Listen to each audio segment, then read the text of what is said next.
সবাই আমার ভালোবাসা জানবেন, আমার পক্ষ থেকে শুভেচ্ছা জানবেন, সংগ্রামী শুভেচ্ছা। এবং আমার একটু আগে ভাইরা যে আমার সম্পর্কে যে কথা বলে গেল এবং এই আজকে চিলমারিতে আমার আসা উপলক্ষে যে আপনারা একত্রিত হয়েছেন, তাদের কথাকে যেমন আমি ভালোবাসা প্রকাশ হিসেবে গ্রহণ করেছি, আপনাদের যে আজকে আসাটাও আমার কাছে আমার ব্যক্তিগতভাবে আমার প্রতি একটা ভালোবাসা আকার আমি গ্রহণ করছি এবং সবাই আবারও আমার ভালোবাসা নেবেন। আমরা চিলমারিতে আসা বা ঢাকার বাইরে আমি কিন্তু ঘুরে বেড়াচ্ছি, আপনারা বোধহয় খেয়াল করেছেন আমার বিভিন্ন আপনার বক্তব্য বিভিন্ন জায়গায় আমার যে কথাবার্তাগুলো এটা অনেকে দেখছেন, আপনারা ভিডিওতে দেখছেন, বিভিন্ন আলোচনাতে দেখছেন। ফলে চিলমারিতে আসাটাও একদিকে আমার সে বৃহত্তর পরিকল্পনার অংশ, অন্যদিকে এই এলাকায় স্থানীয়ভাবে যে সকল উদ্যোগগুলো গড়ে ওঠে, যে উদ্যোগগুলো জনগণের সঙ্গে সম্পৃক্ত, আবার একই সঙ্গে একটা বৃহত্তর রাজনৈতিক পরিসর গড়ে তোলার ক্ষেত্রে অবদান রাখে, এটা মনে রেখে আমি চেষ্টা করি যে বিভিন্ন জায়গায় যারাই আমাকে আমন্ত্রণ করে আমি ছুটে যাবার চেষ্টা করি। এটা একটা আমার দিক থেকে আসলে এটা একটা আন্তরিকতা রয়েছে, আমার দিক থেকে এটা একটা প্রতিজ্ঞা রয়েছে যে আপনাদের সঙ্গে একটা সম্পর্ক আমার তৈরি হোক, অন্তত বাংলাদেশের বিভিন্ন প্রত্যন্ত অঞ্চলে যারা কাজ করছেন, বিভিন্নভাবে তারা কাজ করছেন। সেই দিক থেকে আপনার এই যে পণ্ডিত সাংস্কৃতিক কেন্দ্র যে আপনার উদ্বোধন আমরা একটু আগে করলাম, এই উদ্বোধন করতে পেরে আমি খুবই গর্বিত। এবং এর যে মূল যে মর্ম কথা সেটা হলো এই যে আমরা মূলত সমাজকে যদি আমরা এগিয়ে নিয়ে যেতে চাই তাহলে আমাদেরকে অবশ্যই চিন্তার ক্ষেত্রে, বুদ্ধিবৃত্তির ক্ষেত্রে আমাদের অনেক বেশি চর্চা করতে হবে এবং তরুণদেরকে অনেক বেশি এই বুদ্ধিবৃত্তিক চর্চায় এবং চিন্তা করবার যে ক্ষমতা বৃদ্ধি করবার ক্ষেত্রে তাদেরকে অবশ্যই অনেক বড় ভূমিকা রাখতে হবে। এবং যদি এই ভূমিকা আমরা রাখতে না পারি তাহলে কিন্তু আমরা খুব অগ্রসর হতে পারবো না, রাজনৈতিকভাবে যেমন পারবো না, সাংস্কৃতিকভাবেও আমরা পারবো না। যেমন সংস্কৃতি কথাটা অনেক বড়, সংস্কৃতি বলে অনেক কিছু বোঝায়, শুধু গান বাদ্য বিনোদন বোঝায় না। সংস্কৃতির মধ্যে এই যে বুদ্ধিভিত্তিক চর্চা, এই বুদ্ধিভিত্তিক চর্চা বোঝায়। তো প্রথমে আমি যেটা আপনাদেরকে দু একটা কথা বলবো আজকে পণ্ডিত সাংস্কৃতিক কেন্দ্রের তাদের কী তারা করতে পারেন সে কথা মনে রেখে, প্রথম যে আমার আলোচনা ধরতে পেরেছেন যে চিন্তা করতে শেখা, এটা খুব গুরুত্বপূর্ণ জিনিস। চিন্তা করতে কী করে শেখে? চিন্তা করতে শেখানোটা সাঁতার শেখার মতো। আপনি যদি পুকুরে না নামেন তাহলে কিন্তু আপনি সাঁতার শিখতে পারবেন।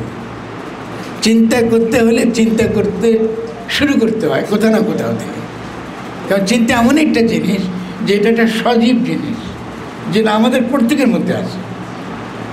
এবং চিন্তা কথাটার অনেকগুলো অর্থ আছে।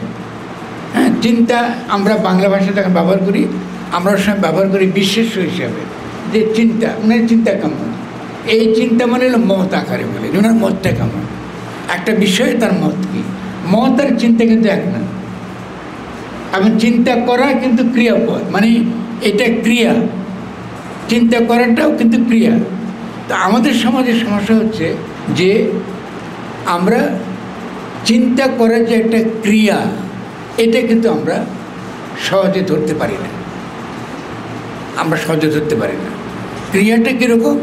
যেমন ধরেন একটা গণ অভ্যুত্থান হয়ে গেছে, আমরা সকলে জানি না গণ অভ্যুত্থান শব্দটাতে বুঝি নাকি, সকলে শুনতেছে, আপনারা শুনেছেন যে ঢাকায় একটা গণ অভ্যুত্থান হয়েছে, শেখ হাসিনা আর ক্ষমতায় নাই, তিনি পালিয়ে গেছেন। আপনার তথ্য আকারে খবর আকারে শুনেছেন, কিন্তু এটা নিয়ে চিন্তা করেন নাই, করেছেন তার কি হয়তো করেছেন, আমি তো জানি না। কিন্তু চিন্তা করা যদি বলি তাহলে যদি আজকে আমরা প্রশ্ন করি নিজেকে, আচ্ছা গণ অভ্যুত্থান কী? গণ অভ্যুত্থান কাকে বলে? এরকম একটা সরকার পালিয়ে গেলে গণ অভ্যুত্থান হয়? গণ অভ্যুত্থানের পরে কী হয় একটা রাষ্ট্রের? শেখ হাসিনা পালিয়ে গেছে, বাংলাদেশটা ভেঙে পড়েনি। শেখ হাসিনা পালিয়ে গেছে, বাংলাদেশে কিন্তু রাষ্ট্র, আদালত, উপজেলা কমপ্লেক্স, চলাফেরা কিছু কিন্তু বন্ধ হয়নি। তার বদলটা কী হয়েছে? কোনো বদল হয়েছে? কোনো পরিবর্তন হয়েছে? এ দেখেন, চিন্তা করা শুরু করছি এই কথাটা বলে, যে গণ অভ্যুত্থান কেন করেছি? করেছি একটা বদল যেন হয়, এমন একটা বদল যে বদলটা আমার জীবনেও এই চিলমারিতেও তার একটা ইতিবাচক প্রভাব পড়ে, আমি যেন তার সুফলটা পাই। নাহলে এই গণ অভ্যুত্থান এতগুলো লোক মারা গেল, শহীদ হলো, এটার কি দরকারটা ছিল? এতগুলো লোক পঙ্গু হয়ে আছে, এখন অনেক ছেলে কিন্তু পঙ্গু হয়ে আছে হাসপাতালে, এর দরকার কি ছিল? আপনি কি একবারে চিন্তা করেছেন ওটা কী দরকার ছিল? এই গণ অভ্যুত্থানের ফলে চিলমারিতে কোনো পরিবর্তন হয়েছে? চিলমারির প্রশাসনে করে পরিবর্তন হয়েছে? চিলমারির প্রশাসন বলতে পুলিশ বলুন, কি আমাদের এই উপজেলা যিনি নির্বাহী আছেন তার কার্যক্রমে বলুন, কিংবা চিলমারির এই যে বন্দরটাকে কেন্দ্র করে বা উপজেলাকে কেন্দ্র করে সিদ্ধান্ত গ্রহণের ক্ষেত্রে জনগণের অংশগ্রহণ কি বাড়ছে নাকি একই রকম আছে? লোকগুলো তো একই আছে, কিছু তো বদল হয়নি। তাহলে গণ অভ্যুত্থান কাকে বলে? এটা কি প্রশ্ন না? এই প্রশ্নকে আপনারা করছেন না বলতে আপনাদেরকে। যদি এই প্রশ্ন আপনারা নিজেকে না করেন তাহলে আপনারা আবারও কিন্তু অনেক বড় বিপদের মধ্যে ঢুকছেন, যদি চিন্তা করতে না জানেন। গণ অভ্যুত্থান হওয়ার মানে হলো পুরনো যে রাষ্ট্র ব্যবস্থা ছিল সেই রাষ্ট্র ব্যবস্থা জনগণ আর চায় না, জনগণ চায় না। এবং জনগণ এটা নতুন ধরনের রাষ্ট্র চায়, যে রাষ্ট্রটা তার অভিপ্রায়ের ভিত্তিতে চলবে, তার ইচ্ছা দ্বারা পরিচালিত হবে। এই এলাকার জনগণ তাদের যেটা ভালো, তাদের যেটা মঙ্গল, তাদের জন্য যেটা সুন্দর, এই সিদ্ধান্ত তারা গ্রহণ করবে।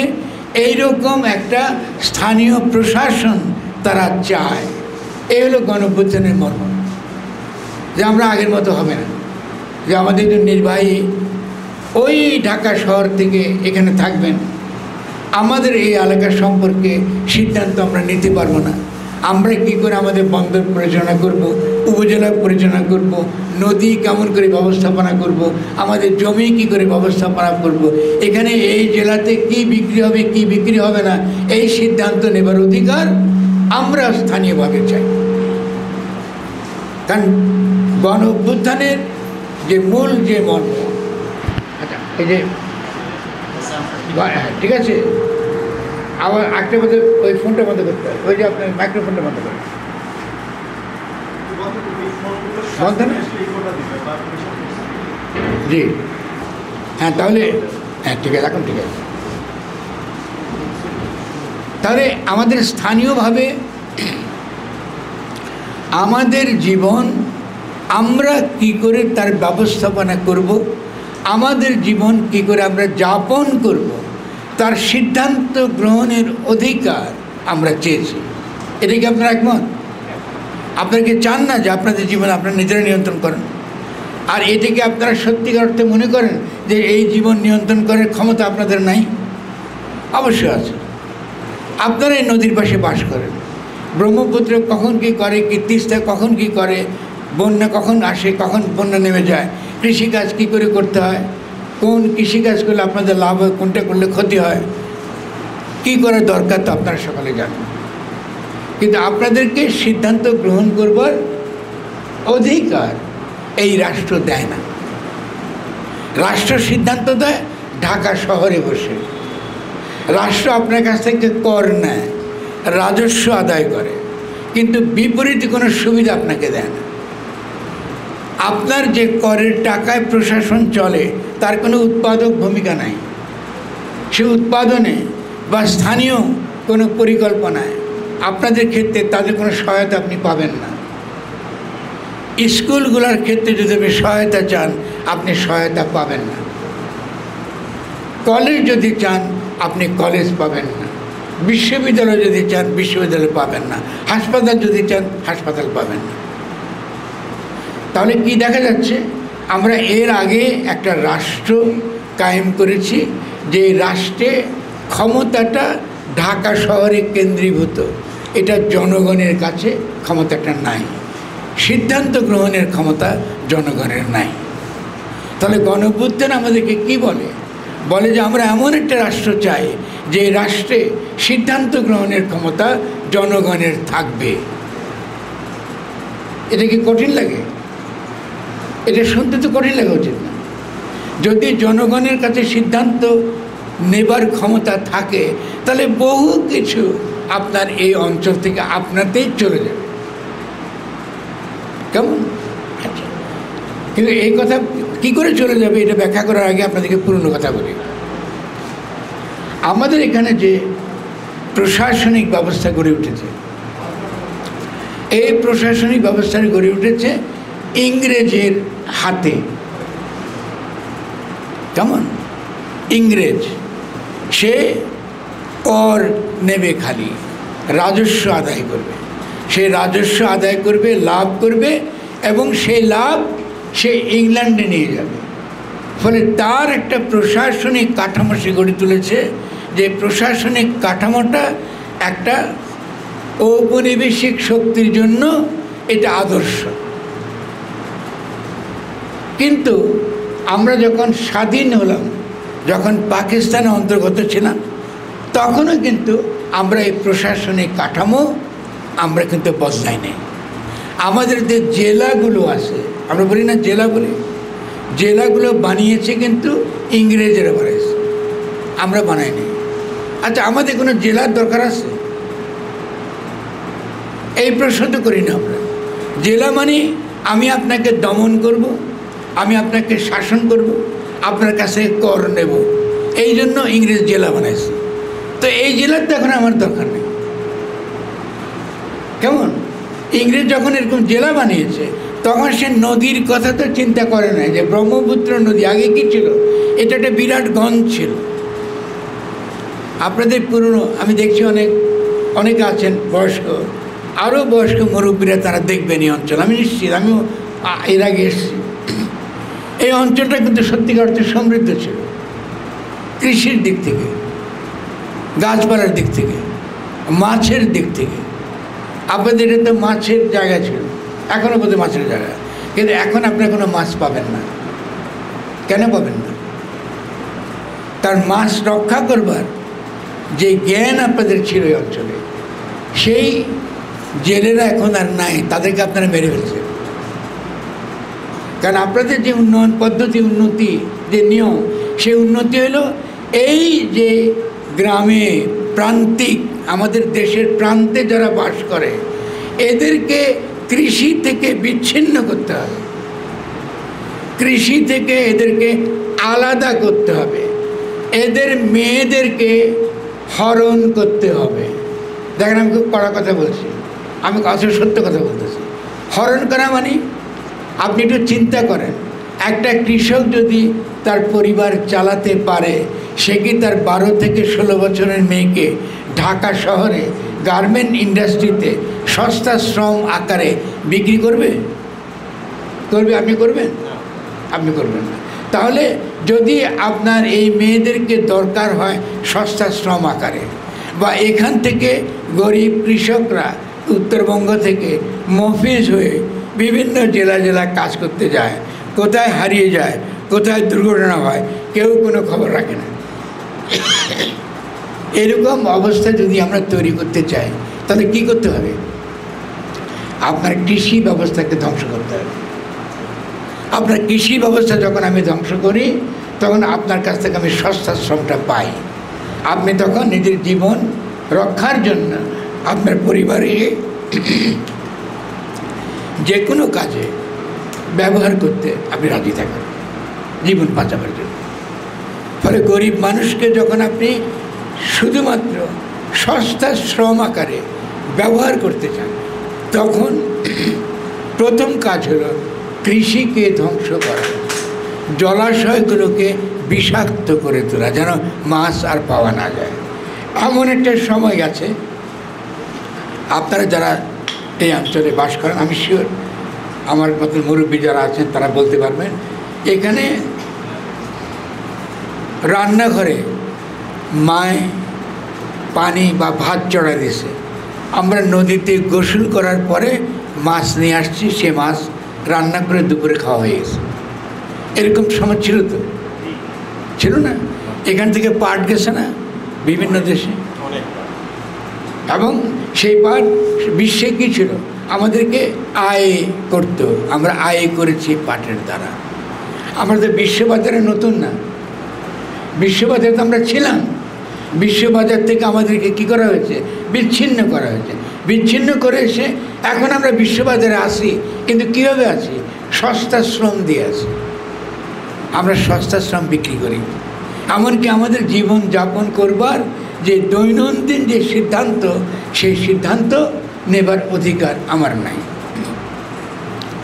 আমি চিলমারিতে এসে এখনও কিন্তু খুব একটা ঘুরতে যাইনি, কিন্তু যদি আমরা আপনার সঙ্গে ঘুরতে যাই তো আমি দেখব আপনার চরাঞ্চলের দিকে বা গ্রামের দিকে যে দোকান পাবেন, এই দোকান হলো বিষের দোকান, বিষ বিক্রির দোকান। আমি ঠিক বলছি কি? আমি যাইনি। তো আপনারা এই বিষ বিক্রির দোকানগুলো তুলে দিচ্ছেন না কেন? কারণ যে বিষ আপনার পানিতে ব্যবহৃত হয় কৃষির নামে, সেই বিষের পানি তো আপনি পান করেন, সেই বিষজাত খাদ্য কিন্তু আপনি খাচ্ছেন। আমার এখানে মায়েরা আছেন, বোনেরা আছেন, তারা বুঝবেন যে বিষের এফেক্ট, প্রতিক্রিয়া কত ভয়াবহ তারা জানেন। অ্যাবর্শন হয়ে যাচ্ছে, মেয়েদের নানা রকম রোগ হচ্ছে, পরিবার ভেঙে যাচ্ছে, মেয়ের দোষ নাই। কেন? ওই যে পানিতে বিষ খাইছেন, আপনি নদীতে বিষ দিতে গেছেন, আপনি জমিতে বিষ দিতে গেছেন, আপনি ফসলে বিষ দিতে গেছেন, অথচ বিষের তো কোনো দরকার নাই। এই জমি তো উর্বর জমি, ব্রহ্মপুত্রের পলি, তিস্তার পলি দিয়ে তৈরি। এই মাটি তো অত্যন্ত উর্বর, এই মাটিতে যেটা হবে এটা তো করবেন আপনি। এখানে তো আপনার গরু, ছাগল, ভেড়া, মহিষ উৎপাদনের জায়গা, এখানে তো দুধের নহর বয়ে যাবার কথা। তাহলে এই বিষ কোম্পানিগুলো দেখেন আপনার কাছে বিষ বিক্রি করছে, লাভ করছে কে? কোম্পানি। টাকা কোথায় যাচ্ছে? বিদেশে। ফলে সাম্রাজ্যবাদী শক্তি, বলি না কথাটা, আমাদের বামপন্থী ভাইয়েরা বারবার বলে সাম্রাজ্যবাদ, সাম্রাজ্যবাদ, সাম্রাজ্যবাদ। কিন্তু সাম্রাজ্যবাদ কী করে কাজ করে আমাদের দৈনন্দিন জীবনে, এটা কিন্তু আমরা কোনোদিনও চিন্তা করে দেখি না। যে আমার খাদ্য ব্যবস্থার মধ্যে সে ঢুকে পড়েছে, আমার পোশাক আশাকে সে ঢুকে পড়েছে, আমার সংস্কৃতির মধ্যে সে ঢুকে পড়েছে। হাতে আমরা সকলে মোবাইল নিয়ে ঘুরি না? এখন তো সাম্রাজ্যবাদীদের কিন্তু পুলিশ তদন্ত, গোয়েন্দাগিরি কিছু লাগে না। তারা কিন্তু এইটা দ্বারা আপনি কোথায় আছেন, এখন ফরাদ মজার কোথায় বসে বক্তৃতা দিচ্ছে, এটা ওয়াশিংটনে বসে সে কিন্তু দেখতে পারে। আর ও যদি চায় তাহলে সে কিন্তু মিসাইল দিয়ে উপর থেকে কিন্তু মেরে ফেলতে পারে আমাকে। এই যে কদিন আগে মেরে ফেলছে না ইরানিদের, ওদের টেকনোলজি আমি ব্যবহার করতেছি বাধ্য হয়ে, ওদের টেকনোলজি আমরা ব্যবহার করছি। আমরা কোনো টেকনোলজি আবিষ্কার করতে পারি নাই। আমাদের কি কোনো টেকনোলজি নাই? আমাদের কোনো বৈজ্ঞানিক বুদ্ধি নাই?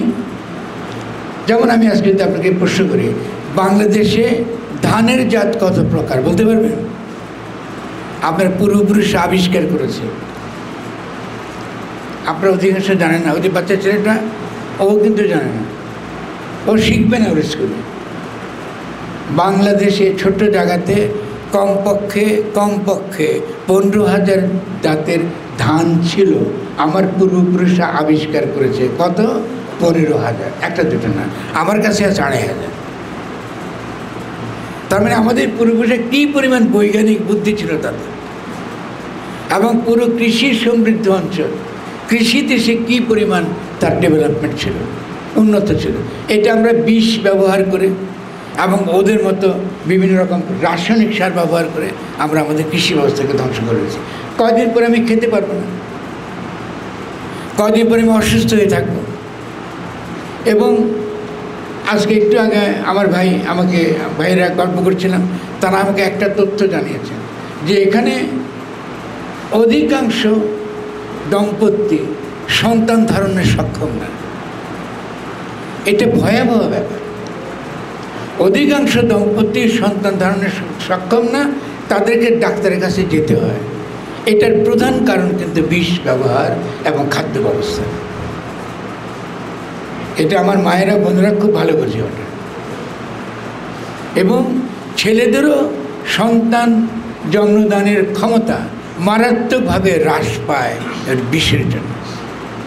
আমি একটা উদাহরণ দিলাম, আমি আলোচনা করতে সারাদিন করতে পারবো।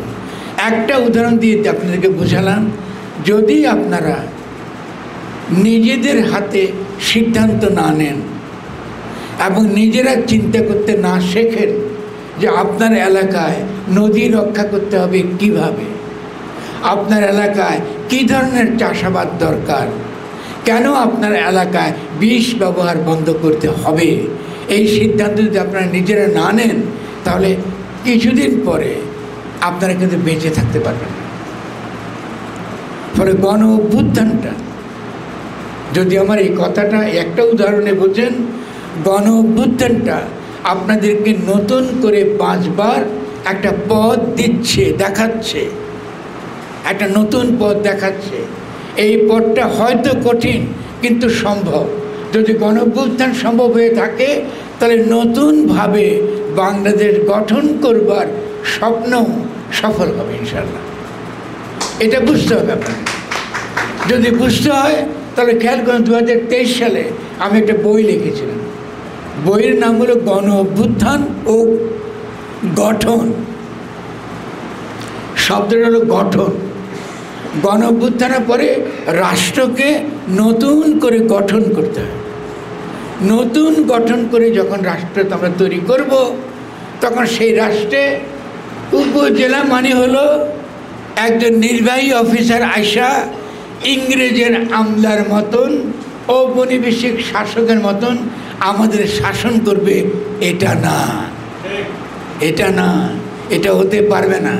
এই উপজেলা শাসন এবং পরিচালনা এর সিদ্ধান্ত গ্রহণের ক্ষমতা উপজেলাবাসীর হাতে থাকতে হবে। এই যে কথাটা বললাম, ক্ষমতা জনগণের কাছে থাকতে হবে। এটাকে বলা হয়, একটা ভাষা আছে তার, এটাকে বলা হয় গণ সার্বভৌমত্ব। জনগণ সব কিছুর ঊর্ধ্বে, জনগণ সব কিছুর ঊর্ধ্বে, জনগণই সকল ক্ষমতার উৎস, জনগণই সকল সিদ্ধান্ত নেবার একমাত্র মালিক। জনগণের বাইরে উপজেলার কোনো সিদ্ধান্ত নেবার অধিকার কারো নাই। আপনি কি মনে করেন এটা সঠিক নাকি ভুল মনে হয়? আমি ভুল বলতেছি না মিথ্যা বলতেছি? আপনার কি ইংরেজের মতো গোলাম হয়ে থাকবেন, নাকি সত্যিকার অর্থে আপনারা নিজেদের জীবন নিজেরা নিয়ন্ত্রণ করবেন? যদি নিজেদের জীবন নিজেরা নিয়ন্ত্রণ করতে চান, তাহলে গণ সার্বভৌমত্ব কথার মানে পরিষ্কার বুঝতে হবে। গণ সার্বভৌমত্ব কথার মানে হলো জনগণের কাছে জনগণের ক্ষমতা ফিরিয়ে দেওয়া। জনগণের হাতে ক্ষমতা নাই, ক্ষমতা আছে রাষ্ট্র নামক একটা দানবের হাতে। এই রাষ্ট্রের বড় বড় সচিবেরা, বড় বড় মন্ত্রীরা বিরাট বিরাট গাড়ি চালায়, 2-3টা করে। তারা কি করে, বিদেশি কোম্পানির সঙ্গে ওই লুটপাটের ব্যবস্থা করে, বড় বড় প্রকল্প চালায় এবং আপনাকে ঋণগ্রস্ত করে, আপনাকে বেচে তারা। বিদেশ থেকে যখন ঋণ আনেন, এই ঋণ শোধ দেয় কে? সচিবরা শোধ দেয়, জনগণ শোধ দেয়।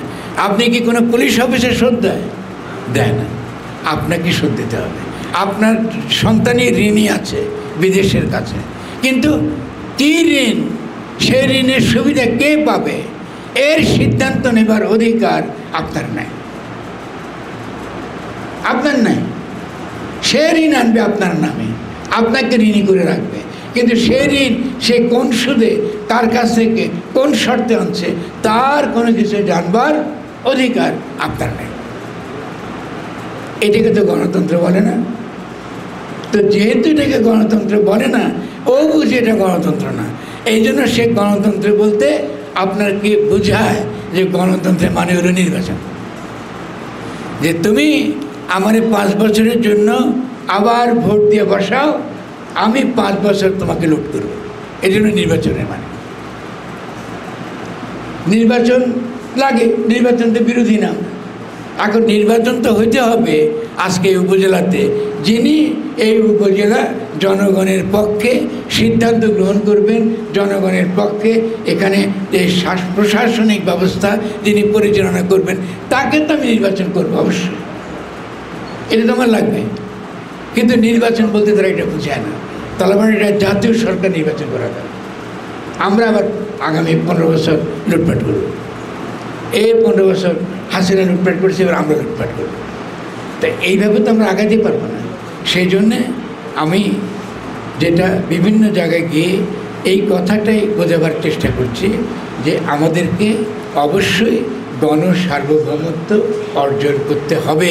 তার মানে হলো জনগণের কাছে ক্ষমতা আমাদেরকে আনতে হবে, আমাদেরকে আদায় করে নিতে হবে, এবং সে জনগণের ক্ষমতার ভিত্তিতেই আমরা নতুন করে বাংলাদেশ রাষ্ট্রটাকে আমরা কি করব, আমরা গঠন করব। গঠন তো অস্থিতিশীলতা না, গঠন তো বিশৃঙ্খলা না, গঠন মানে শৃঙ্খলা, গঠন মানে কিছু তৈরি করা, কিছু বানানো। কিন্তু আমরা যখন গঠনের কথা বলি তখন আমাদেরকে বলে ফরহাদ মাজার সাহেব নির্বাচন চান না, উনি অস্থিতিশীলতা চান। আরে ভাই, আমি তো অস্থিতিশীলতার কথা বলছি না, তোমরাই তো অস্থিতিশীলতার কথা বলতেছ। কারণ নির্বাচন করবার ক্ষমতা তো তোমাদের নাই। আজকে যদি আগামী দিনে নির্বাচন হয়, উপজেলাতে বিভিন্ন দলগুলো দাঙ্গা হাঙ্গামা করবে এবং তারাই কিন্তু অস্থিতিশীলতা তৈরি করবে। কারণ তারা জানে ক্ষমতায় গেলেই সে ধনী হয়ে যাবে, ক্ষমতায় গেলেই সে ধনী হবে। ক্ষমতায় যাওয়া মানে আগামী 15 বছর বাংলাদেশকে লুটপাট করবার লাইসেন্স পেয়ে যাওয়া। তো সে তো তার যান প্রাণ দিয়ে এই লড়াইটা করবে। তার তো ক্যাডার বাহিনী আছে, ক্যাডারে লড়াই হবে। তো ক্যাডারে লড়াই সাধারণ মানুষ করতে কোথায় থাকবে? কারণ সাধারণ মানুষের সুযোগ নেই যে তার নিজের এলাকা, তার নিজের প্রশাসন, নিজের উপজেলা, সে নিজে জনগণ তার নিজের নির্বাচিত প্রতিনিধিদের দ্বারা পরিচালনা করবার অধিকার তো এই বাংলাদেশ রাষ্ট্র তাকে দেয়নি, তাকে তো দিচ্ছেন, দেব। তাহলে আমাদের সামনে পথটা কি? পথটা হচ্ছে এই যে ইংরেজের আমলের যে প্রশাসনিক ব্যবস্থা, জেলা উপজেলা ব্যবস্থা, এটা রদ করতে হবে এবং বিভিন্ন উপজেলাগুলো তার যে উৎপাদনমুখী সম্ভাবনা, একে দ্রুত বেগে উন্নতির জন্য যে পরিকল্পনা দরকার, সেই উন্নতির ক্ষেত্রে যারা এই উপজেলায় সত্যিকার অর্থে ভূমিকা রাখতে পারবেন তাদেরকে যোগ্য সম্মান দিয়ে তাদের ভূমিকা নিশ্চিত করে আমাদেরকে নতুন ধরনের প্রশাসনিক ব্যবস্থা কায়েম করতে হবে। ঠিক আছে না? এই নতুন প্রশাসনিক ব্যবস্থার কল্পনা দ্বারা যেভাবে আমরা কায়েম করতে চাই, তার ভিত্তিতেই নতুন বাংলাদেশ গঠন করতে হবে, নতুন রাষ্ট্র গঠন করতে হবে। গণ অভ্যুত্থানের মধ্য দিয়ে এই কথাটাই জনগণ বলতে চেয়েছে যে আমরা আর শোষিত হতে চাই না, আমরা এমন কোনো রাষ্ট্র চাই না যে রাষ্ট্রটা পরজীবী, আমাদের খালি শোষণ করে, আমাদের কাছ থেকে কর আদায় করে, আমাদের কোনো সুবিধা দেয় না, আমাদেরকে বিশ্ববাজারে বেচে, কিন্তু সেই টাকার ঋণে আমরা ঋণে থাকি, আমার সন্তানেরা ঋণী থাকে, অথচ সেই টাকার কোনো সুফল আমি পাই না। এই রাষ্ট্রকে আপনারা চান? এই রাষ্ট্র আপনারা চান না। ফলে এই রাষ্ট্রকে অবশ্যই ভাঙতে হবে, নতুন ধরনের রাষ্ট্র অবশ্যই গড়ে তুলতে হবে। সেই নতুন ধরনের রাষ্ট্রকে বলে গণতান্ত্রিক রাষ্ট্র। গণতান্ত্রিক রাষ্ট্রের ভিত্তি কি? গণতন্ত্র রাষ্ট্রের ভিত্তি হচ্ছে গণসার্বভৌমত্ব, মানে জনগণই সকল ক্ষমতার উৎস। কোনো আইনের দ্বারা বা কোনো কিছুর দ্বারা, বলের দ্বারা, ক্ষমতার দ্বারা জনগণের সামষ্টিক অভিপ্রায়কে দমন করা যাবে না।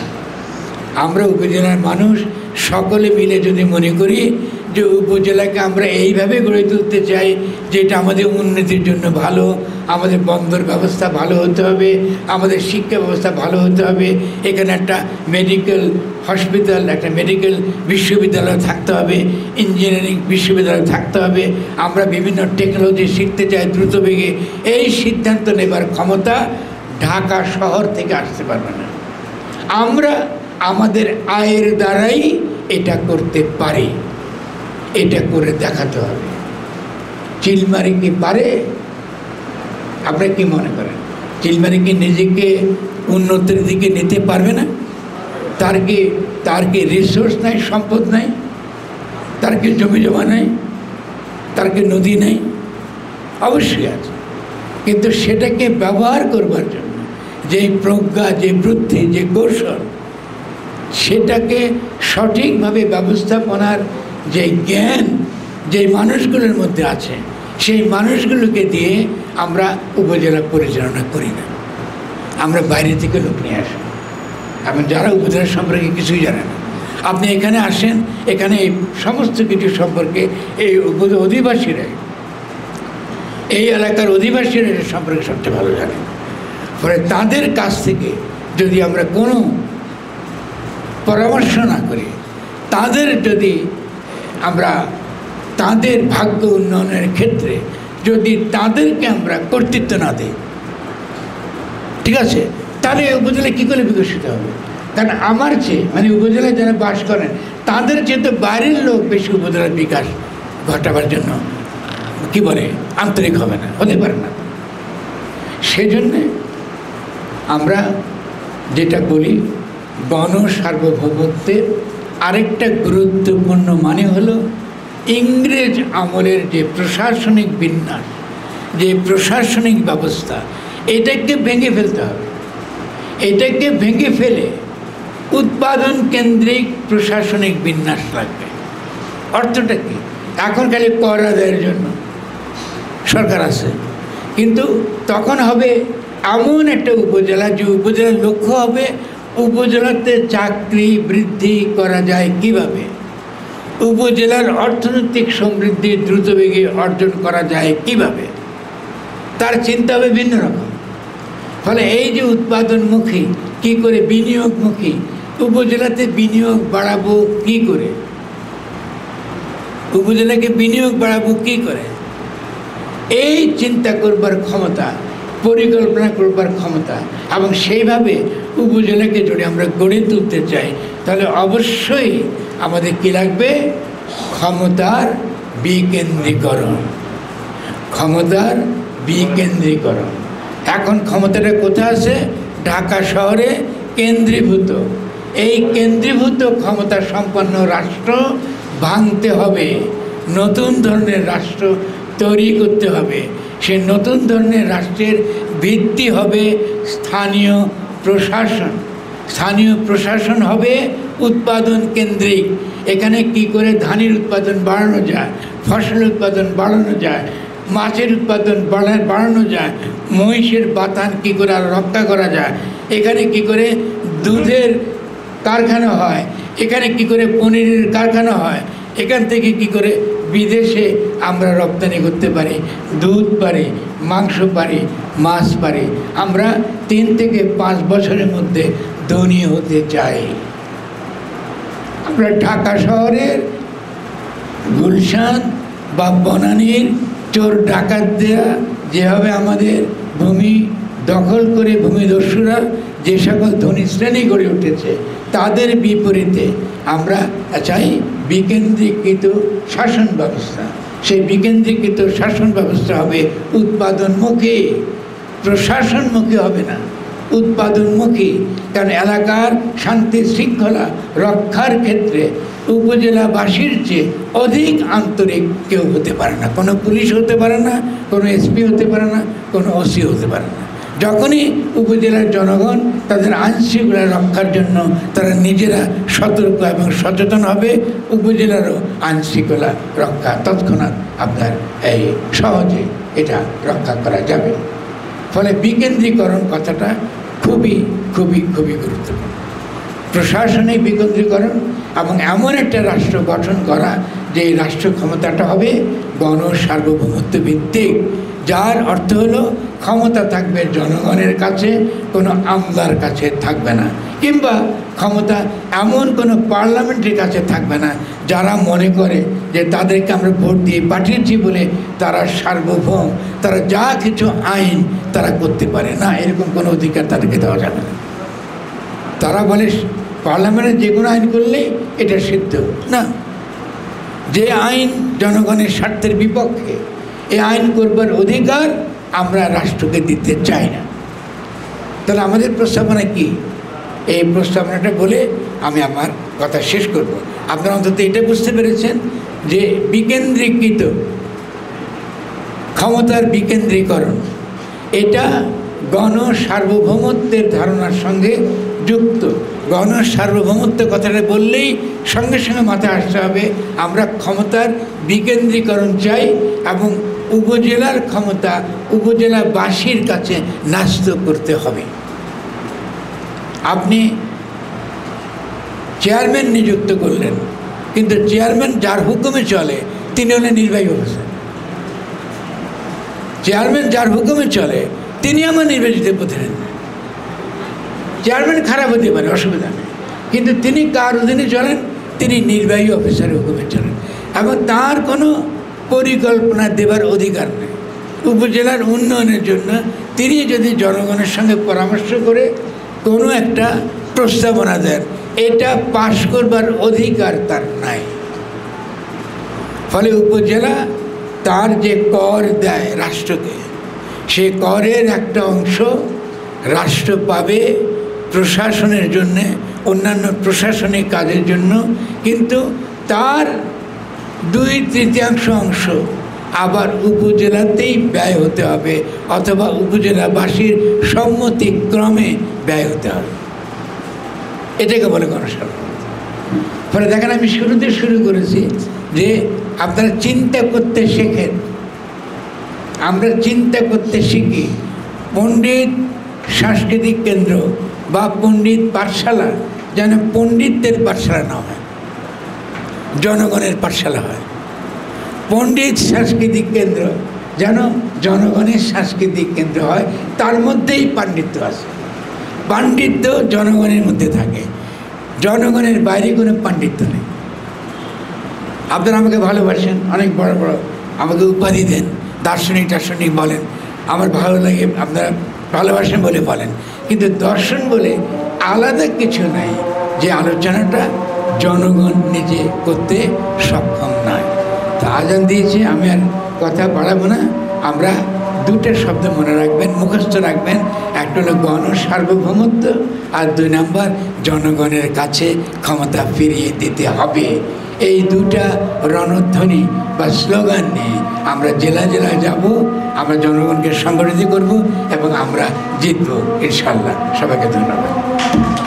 আমরা যেহেতু একটা অনেক বড় জার্নিতে যাচ্ছি, আমাদের সাংস্কৃতিক কেন্দ্রের সামনের পথগুলো অনেক দুরূহ এবং অনেক দীর্ঘ পথ।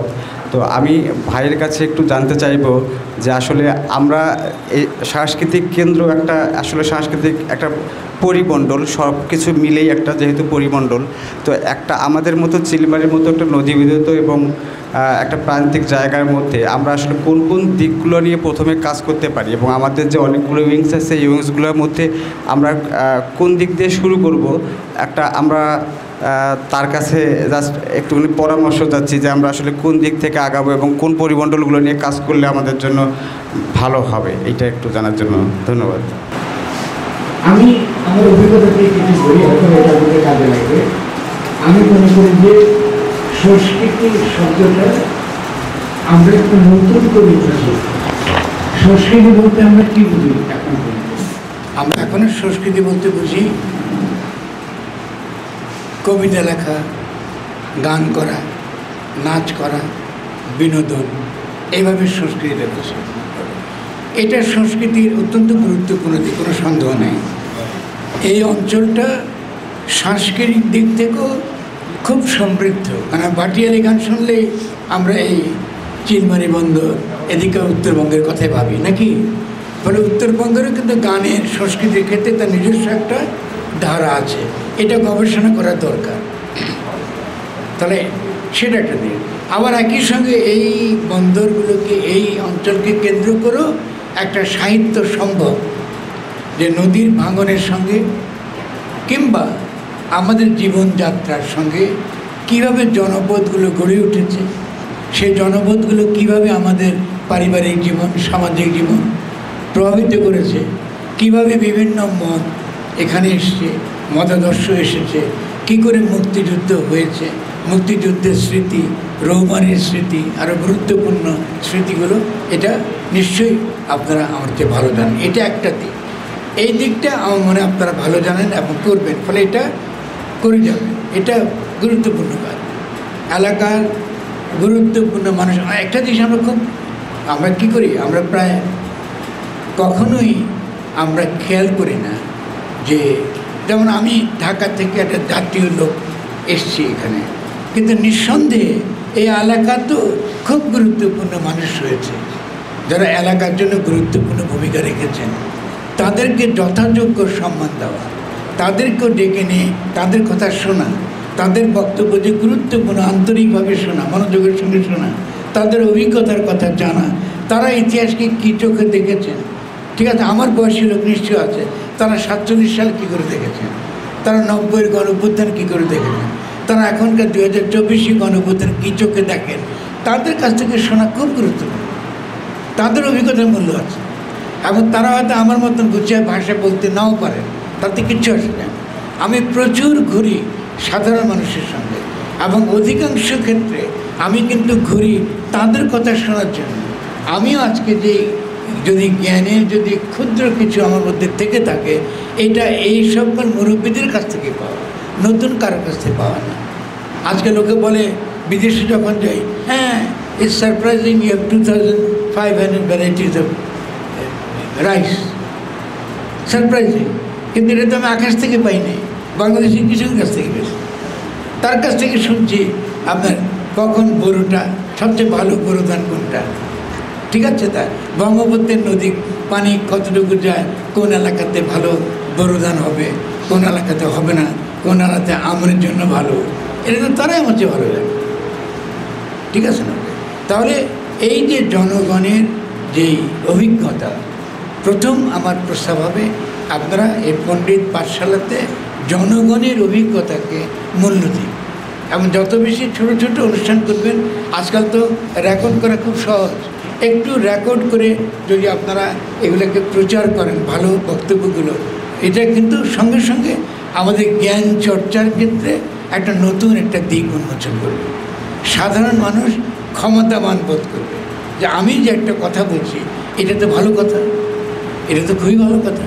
আমি তাকে বুঝি নেই যে আমি যেভাবে এই বিশেষভাবে পাট উৎপাদন করি, কি পাটকে জাগ দেই, তার যেই বিভিন্ন মরশুমে আমি বিভিন্ন রকম ধানের জাত করি, এটা গুরুত্বপূর্ণ জ্ঞান।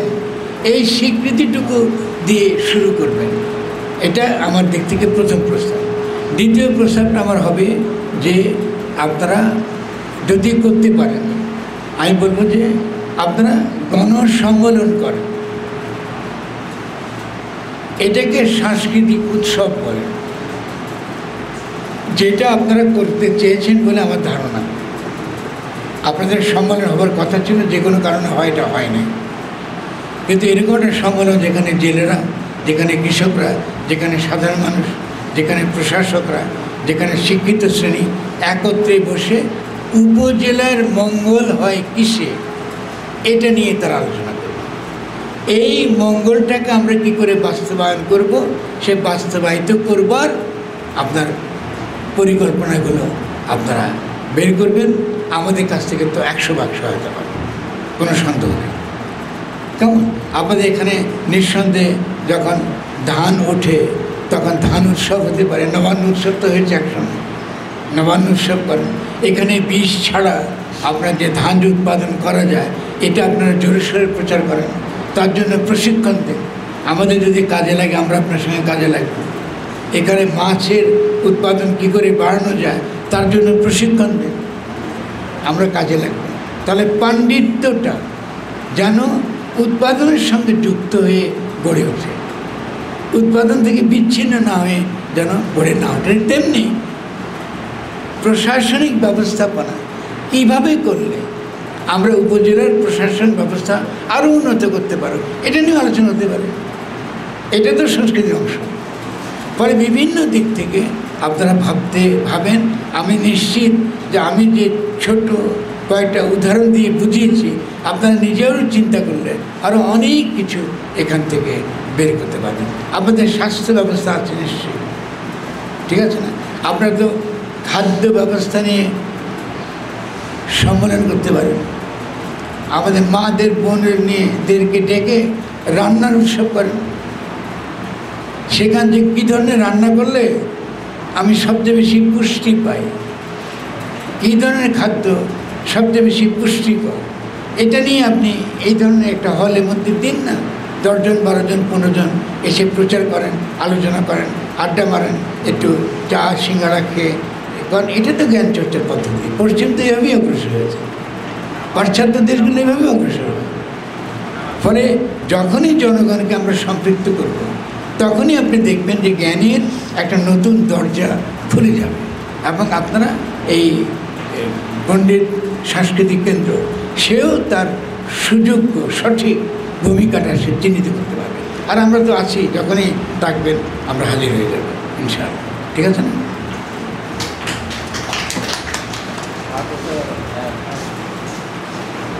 ধন্যবাদ। আমরা আসলে মূল্যবান কথা বলে তারা শুনলাম। তো উনি সেই জিনিসটা আমাদেরকে আসলে বলতে চাইছে, মূলত আসলে যে মানুষের সাথে যে সংস্কৃতিটা, মানুষের সাথে যে সম্পর্কটা, এটা আমাদের তো ধন্যবাদ। এবং আমরা আমাদের এই পথ চলার মধ্যে যদি আমরা কোথাও আপনার পরামর্শ চাই বা আমরা যদি আপনার কাছে যাই, তাহলে আপনি কি ফিরিয়ে দেবেন আমাদের? আপনি কি আমাদের ফিরিয়ে দেবেন নাকি ভরিয়ে দেবেন? আপনার কাছে গেলে আপনি কি ফিরাবেন? এবার কি ফিরিয়ে দিছি? যদি কাজ করেন, আমি কীরকম লোক বলি, যদি কাজ করেন আমাকে সারাক্ষণই পাবেন।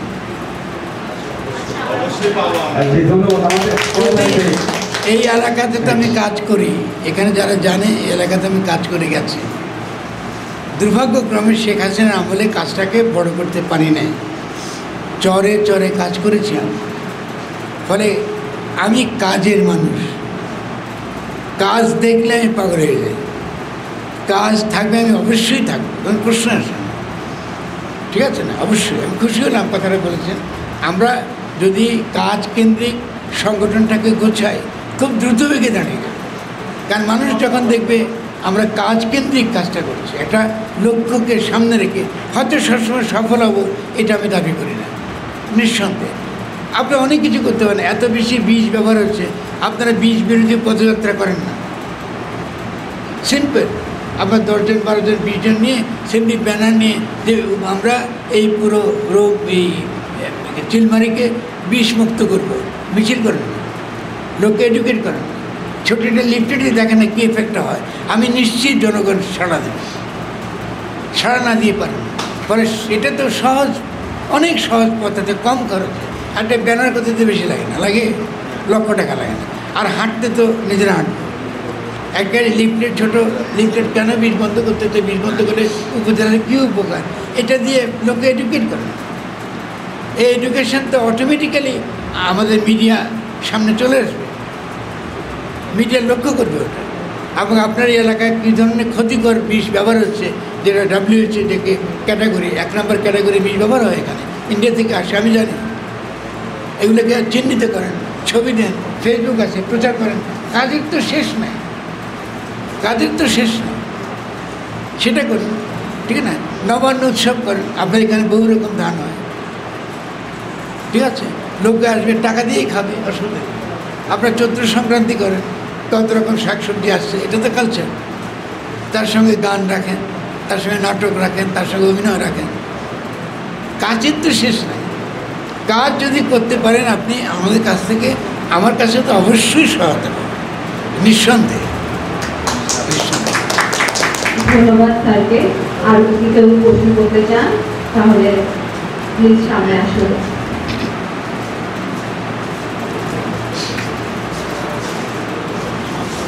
ভারত ভাইয়ের কাছে আমার প্রশ্ন, আপনি গণসার্বভৌমত্বের কথা বলেছেন, ধর্ম সার্বভৌমত্ব অর্জনের জন্য রোডম্যাপ কী করবে? আরেকটা কথা বলেছেন গঠন, রাষ্ট্র গঠন। রাষ্ট্র গঠনের জন্য তো একটা সংগঠন লাগবে, জনগণ, সেক্ষেত্রে জনগণের সংগঠন করতে হবে। জনগণের সংগঠন কি তাই? মানে গঠন করতে গেলে সংগঠন লাগবে, সেই সংগঠনটা কোনটা হবে? ভেরি গুড, খুব ভালো করে। প্রথম কথা হলো, গণ অভ্যুত্থানটা কি সংগঠনের দ্বারা হয়েছে? এই যে এত বড় গণ অভ্যুত্থান হয়ে গেল, এটার পেছনে কি কোনো সংগঠন ছিল? ছিল। ফরাসি বিপ্লবে কোনো সংগঠন ছিল না, কিন্তু ফরাসি বিপ্লব কি করেছে? পাশ্চাত্য জনগণের চিন্তা চেতনা বদলাতেছে। এবারকার গণ অভ্যুত্থানের সবচেয়ে ইতিবাচক ফল হলো মানুষের চিন্তা চেতনা বদলে যাচ্ছে, মানুষ নতুন করে চিন্তা করতে চাইছে। এই সুযোগটা গ্রহণ করেন, 1 নাম্বার। 2 নাম্বার, সংগঠন তো ইতিমধ্যেই আপনারা তৈরি করেছেন বলে আমি শুনেছি। পণ্ডিত পাঠশালা, পণ্ডিত সংস্কৃতি কেন্দ্র, ঠিক আছে না? এটাই তো সংগঠন হতে পারে। এখন সংগঠন অনেক প্রকার। একটা সংগঠন আছে যে পিওরলি যদি এটাকে খালি পাণ্ডিত্য প্রকাশের সংগঠন করেন, সেটা একরকম, সেটা খুব টিকবে বলে আমি মনে করি না। আমি যদি বছরে 2-3 বারও আসি তবু এটা দাঁড়াবে, কারণ পাণ্ডিত্য আসতে হবে জনগণের কাছ থেকে।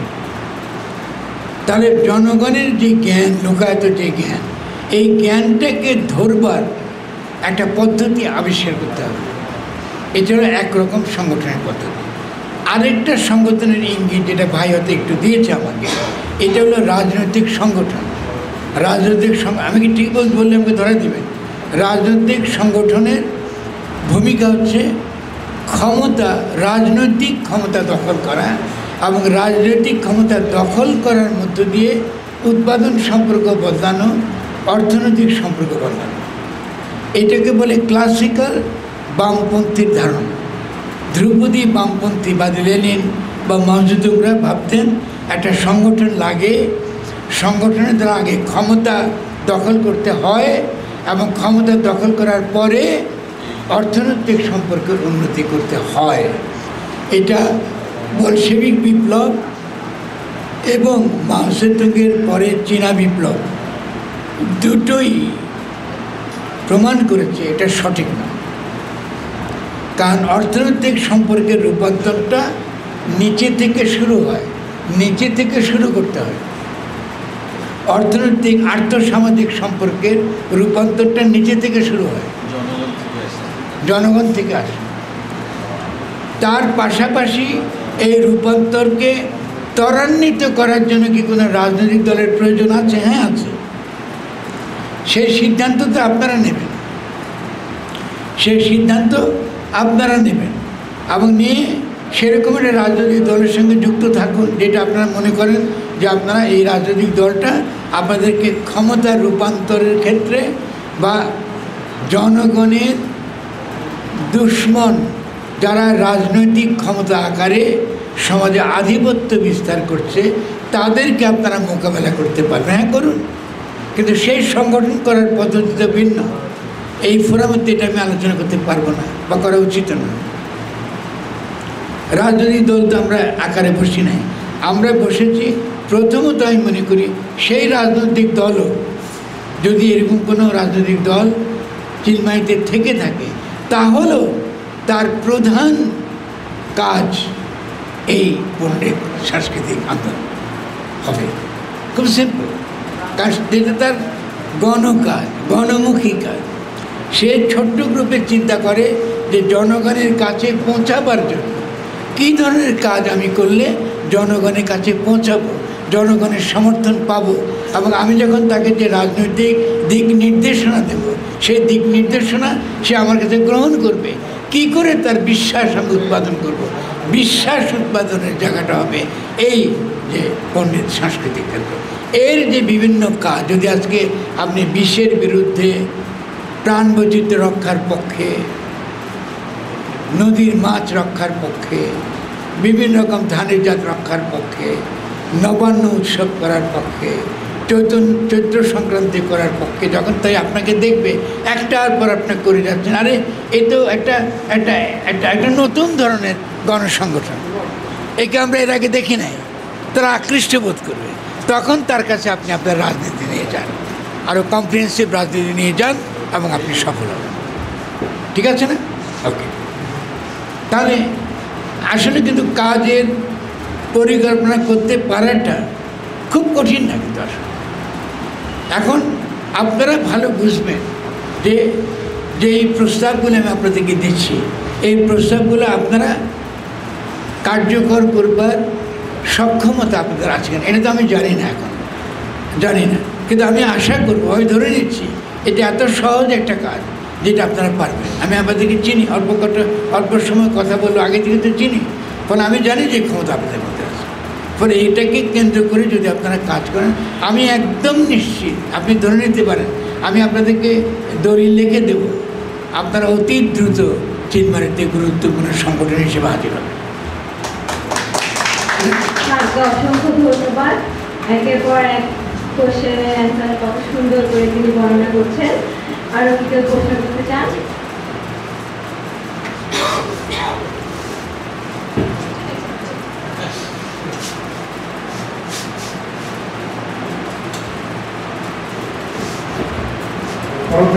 প্রশ্ন, উনি নিজেকে কবি পরিচয় দেয়, আজকে অনেক পরিচয়ের মধ্যে কবি পরিচয়টাই গুরুত্বপূর্ণ। তার মধ্যে তার কবিতা শোনার ইচ্ছা আছে যদি সম্ভব হয়। তো তার কাছে আমার যেটা প্রশ্ন, সেই খুব মানে বেসিক জায়গা থেকে উনি কীভাবে দেখে আমাদের তরুণ সমাজের কাছে যদি এটা পরিষ্কার করতেন, সেটা হলো উনি আসলে কোন পক্ষে, আর্ট ফর আর্টসের আর আর্ট ফর লাইফ সোসাইটি, জীবনের জন্য সোসাইটির জন্য আর্ট, শিল্পের জন্য শিল্প, নাকি শিল্প সমাজের দায়বদ্ধতার জায়গা থেকে সমাজের দায়বদ্ধতার শিল্প, এই যে দুটো ধারা, এই দুটো ধারা উনি পক্ষে এবং কেন? আচ্ছা, প্রথমত আমার তো মনে হয়, আমার যদি লেখালেখি পড়েন, আমার জীবনযাপন দেখেন, তাহলে কিন্তু এটা উত্তরটা কিন্তু আপনার জানা উচিত। মানে আমি ধরে নেব যে খুব সহজ। প্রথমত আর্ট ফর আর্টসে এটা পাশ্চাত্যের একটা স্লোগান, হ্যাঁ, এটাকে অত গুরুত্ব দেওয়ার কিছু নেই। আর্ট ফর আর্টসে গুরুত্ব দেওয়ার কিছু নেই, কিন্তু আপনাকে একটা জিনিস খেয়াল করতে হবে, একটা কুমার যখন তার মাটির পাত্রটা বানায়, তখন সে মাটির পাত্রটা বানাবার যেই দক্ষতা, যেই শৈল্পিক দক্ষতা, এটা তাকে চর্চা করতে হয়। ঠিক আছে? ফলে যে কোনো আর্ট শব্দটা ইংরেজিতে ওই ছবি আঁকা বোঝায় না, টেকনোলজিকেও বোঝায়, আর্ট অফ ডুইং সামথিং। ফলে যে কোনো কাজই আমরা করি না কেন, তার একটা আর্টিস্টিক দিক আছে। আর্টিস্টিক দিকের দুটো দিক, একটা হলো তার নান্দনিক দিক, আরেকটা হলো তার কারিগরি দিক। ফলে যে কোনো শিল্পীকে সে নান্দনিক এবং কারিগরি দুটো দিক তাকে চর্চা করতে হয় এবং তাকে সেক্ষেত্রে বিশিষ্ট হতে হয়। এখন খেয়াল করুন, আমি যখন কবিতা লিখি, তখন বাংলা কবিতার যে ধারাবাহিকতা, আধুনিক কবিতার যে ধারাবাহিকতা, সে ধারাবাহিকতার মধ্যেই আমাকে প্রতিষ্ঠিত হতে হয়েছে। আমি যদি এমন একটা কবিতা লিখি যে কবিতাটা বাংলা কবিতার, আধুনিক বাংলা কবিতার ধারাবাহিকতার মধ্যে পড়ে না, স্বভাবতই আমার কবির স্বীকৃতি হবে না। ফলে আর্টও ওরকম, যে শিল্পকলারও তার নিজস্ব একটা কারিগরি দিক আছে, তার নিজস্ব একটা নান্দনিক দিক আছে, সেটা চর্চা করতে হবে। এই জন্য আমি বললাম যে এই প্রশ্নটা আর্ট ফর আর্টসে, এটা পাশ্চাত্যে হয়েছে, কিন্তু এতই তুচ্ছ একটা তর্ক, এই তর্কের কোনো অর্থ নাই। দ্বিতীয়ত, ইভেন আমরা যখনই যে কোনো কাজই করি না কেন উৎপাদনমূলক, সেই উৎপাদনমূলক কাজের মধ্যেও আর্ট থাকে, শিল্প থাকে, এটাকে বলে ফাংশনাল আর্ট। এই যে বোতলটা, এই বোতলের যে ডিজাইন, এটাও কিন্তু আর্টের অংশ। এর দরকার ছিল না কিন্তু এই যে এরকম করে আবার মাঝখানে দেখছেন না ঢেউ ঢেউ করে দেওয়া। ফলে যে কোনো কিছুর মধ্যেই শিল্পের একটা ফাংশনাল দিক আছে, এটাও থাকে। এর বাইরে আরেকটা শিল্পকলা আছে, যেটাকে আমরা বলি স্পিরিচুয়াল। স্পিরিচুয়ালকে আমি শিল্পকলা কেন বলি? স্পিরিচুয়ালিটি ইংরেজি শব্দ, এটার কোনো ভালো বাংলা নাই। বাংলা আমরা যেটা অনুবাদ করি, এটাকে অনুবাদ করি আধ্যাত্মিকতা। এটা করেন না আপনারা? কি উত্তর অনুবাদ করেন? আধ্যাত্মিকতা। আধ্যাত্মিকতা সংস্কৃত থেকে অনুবাদ। ইংরেজিতে স্পিরিট বলতে বোঝায় মন, আত্মা। আপনার মধ্যে যেটা আমি আছে, আমি, এই যে আমি যে কথা বলছি, এই আমি যখন কথা বলতে পারবো না, তখন যেটা পড়ে থাকবে ওটা আমার লাশ। তাহলে আমার লাশ আর আমি তো এক না। যে কথা বলছি এখন, যে কথা বলছি সে আমার শরীর এক না তো। তাহলে এই আমির যে যত্ন করা, আমিকে যারা যত্ন করে, সেই যত্ন করার একটা আকিদা আছে। আমাদের ধর্ম থেকে এটা আমরা শিখি। ধর্ম কি শেখায়? আকিদা শেখায়। আখ থেকে আকিদা। মায়েরা আখ শব্দের মানে বাদ বুঝেন। আখ মানে বিবাহ, বন্ধন। আমি যে আল্লাহর সঙ্গে নিত্য বন্ধনে যুক্ত, এটাকে বলে আকিদা। নিত্য বন্ধনে যুক্ত বলে আমি কি করি? আমার সমস্ত কাজের ফাঁকে ফাঁকে যখন তাকে মনে পড়ে, কিংবা যখন সে আমাকে নিয়ম ঠিক করে দিয়েছে, আমি 5 ওয়াক্ত নামাজ পড়ে আসি, আমি রোজা পড়ি। কেন? আমি বন্ধন হয়েছে, আমি একটা বন্ধনে যুক্ত। এমন লোকের সঙ্গে বন্ধনে যুক্ত যাকে চোখে দেখা যায় না, সে গায়েব, সে নিত্য অনুপস্থিত। তাকে কখনোই আমি দেখব না, কিন্তু তাকে আমি উপলব্ধি করি। তাকে কখনো প্রমাণ করা যায় না, কিন্তু তাকে আমি উপলব্ধি করি। তাকে প্রমাণ করা যায় না, সে আছে কি নাই প্রমাণ করা যায় না, কারণ সে দেশ কালপাত্রের অধীন না, কিন্তু তাকে আমি উপলব্ধি করি। তাকে সম্পর্কে আছে কথাটা খাটে না, তার সম্পর্কে নাই কথাটা খাটে না। অদ্ভুত ব্যাপার। এই যে এটা আছে, এটা কোথায় আছে? এখানে আছে না সামনে একটা বিশেষ জায়গায়, উপজেলা কমপ্লেক্সে এই টেবিলের উপরে আছে। একটা বিশেষ সময়, কটা বাজে? এই বিশেষ সময় এটা আছে। তাহলে এই আছে কথাটা, এই বোতল সম্পর্কে আমি ব্যবহার করতে পারি, কারণ এই বোতলটা আছে। কিন্তু যার সম্পর্কে আমি উপলব্ধি করি, তাকে আমি বলতে পারি না যে সে আছে, কারণ সে কোথাও নাই, অথচ সে সর্বত্র আছে। যেহেতু তার সম্পর্কে আছে কথাটা খাটে না, তার সম্পর্কে নাই কথাটা খাটে না। এইটাকে, এই যে কথাগুলো বললাম, এটাকে ইসলামের দিক থেকে খুব সুন্দর একটা শব্দ আছে, যেটা স্পিরিটের চেয়ে ভালো, যেটা আমি ব্যবহার করি। এটাকে বলে রুহানিয়াত, রুহ। আল্লাহ যখন আদমকে সৃষ্টি করেছেন, তখন ফু দিয়ে তার মধ্যে রুহ দিয়ে দিয়েছেন। তা আমি ততক্ষণ কথা বলতে পারি যতক্ষণ আমার মধ্যে রুহ আছে। কিন্তু রুহ তো জীবেরও আছে, গরুরও আছে, ছাগলেরও আছে, বাঘেরও আছে। এই রুহ আর আদমের রুহর মধ্যে পার্থক্য কী? এই দুই পার্থক্য যারা অন্বেষণ করে দুইয়ের পার্থক্য। এবং আদমকে যে রূহ, যে নিঃশ্বাসটা দেওয়া হয়েছিল, সেই নিঃশ্বাসের তাৎপর্য কী? এবং সেই তাৎপর্যের উপর আমি দুনিয়াতে কেন আসলাম, আমাকে তিনি কেন দুনিয়ায় পাঠালেন, এই প্রশ্নটা যার মনে জাগরুক, সে রুহানি পথের পথিক। এদিকে আমরা পীর, মুর্শিদ, আউলিয়া বলি, অথবা আমাদের ধর্মে আমরা তাদেরকে নবী বলি, রিসালাত প্রাপ্ত, আল্লাহর কাছ থেকে সরাসরি তাদের পাঠানো হয়েছে।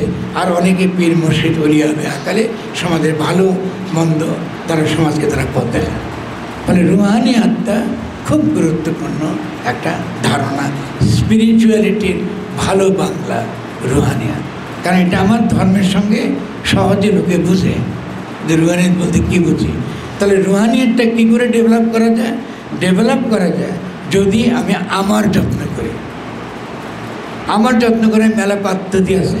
একটা হচ্ছে আমার আকিদা আছে, আমার রসুল শিখাইছে এইটা করো। এটা ছাড়াও আরও নিয়ম আছে। কেউ ওয়াক্তি নামাজ করলে সে তার কাছাকাছি থাকে। অনেক দরবেশ পীর ফকির আছেন, তারা ওয়াক্তি নামাজ নিয়ে ব্যস্ত না।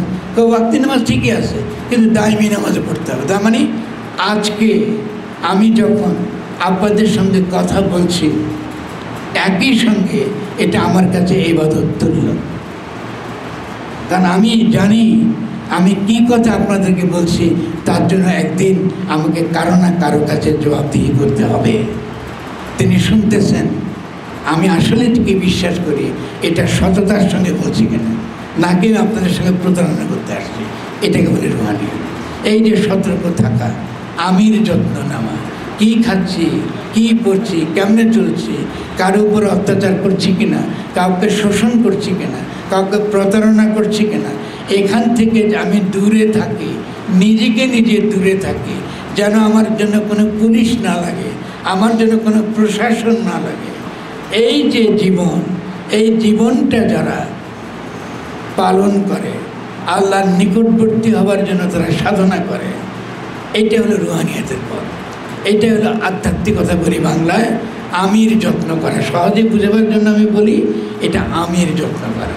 তাহলে সংস্কৃতির আরেকটা দিক আছে আমির যত্ন করা, সেটা সকলের পক্ষে আমি মনে করি যে আমি দাবি করব না সকলের পক্ষে সম্ভব, কিন্তু যারা আমির যত্ন করেন, এই রুহানিয়াতে সাধনা করেন, তাদের সংখ্যা কম হলেও তারাই আমাদের সমাজকে ধরে রাখেন, তারাই সমাজকে পথ দেখান, তারাই নিজেকে সামনে আনেন এবং সমাজের যখন তাদেরকে দেখে, তাদের জীবন দেখে, তাদের জীবনাচরণ দেখে, তাদের বিভিন্ন রকম সততা দেখে, যখন ভীষণ রকম বিপদ সামনে, যখন তারা সত্য কথা বলে, তখন তারা তাদেরকে চিনতে পারে। ঠিক আছে না?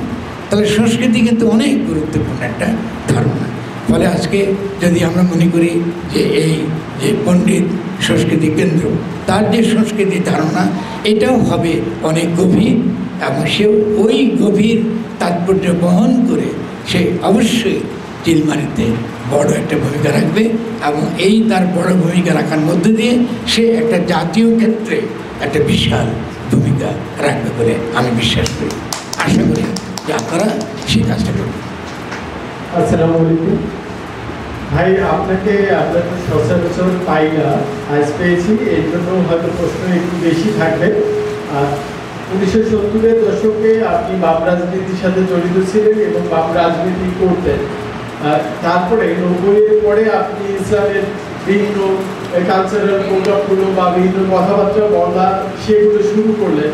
আজকে আলোচনার মধ্যেও ইসলামিক অনেক কথা চলে আসছে, আপনি অনেক কথা বলেছেন। সেটি আপনার কি আদর্শিক পরিণতি নাকি বিভ্রান্তি, এটি নিয়ে জানতে চাই।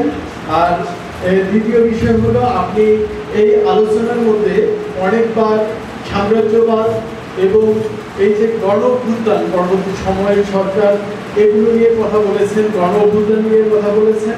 কিন্তু আপনি এই মাসের 8 তারিখে বিভিন্ন মিডিয়ায় আপনি বলেছেন যে এই সরকার অবৈধ সরকার, এই সরকারের অধীনে নির্বাচন সেটিও অবৈধ। তো আপনি গণ অভ্যুত্থান নিয়ে কথা বললেন, নতুন বাংলাদেশ নিয়ে কথা বললেন, যারা গণ অভ্যুত্থান নিয়ে এসে সরকার গঠন করলো সেই সরকারকে আপনি অবৈধ সরকার বললেন।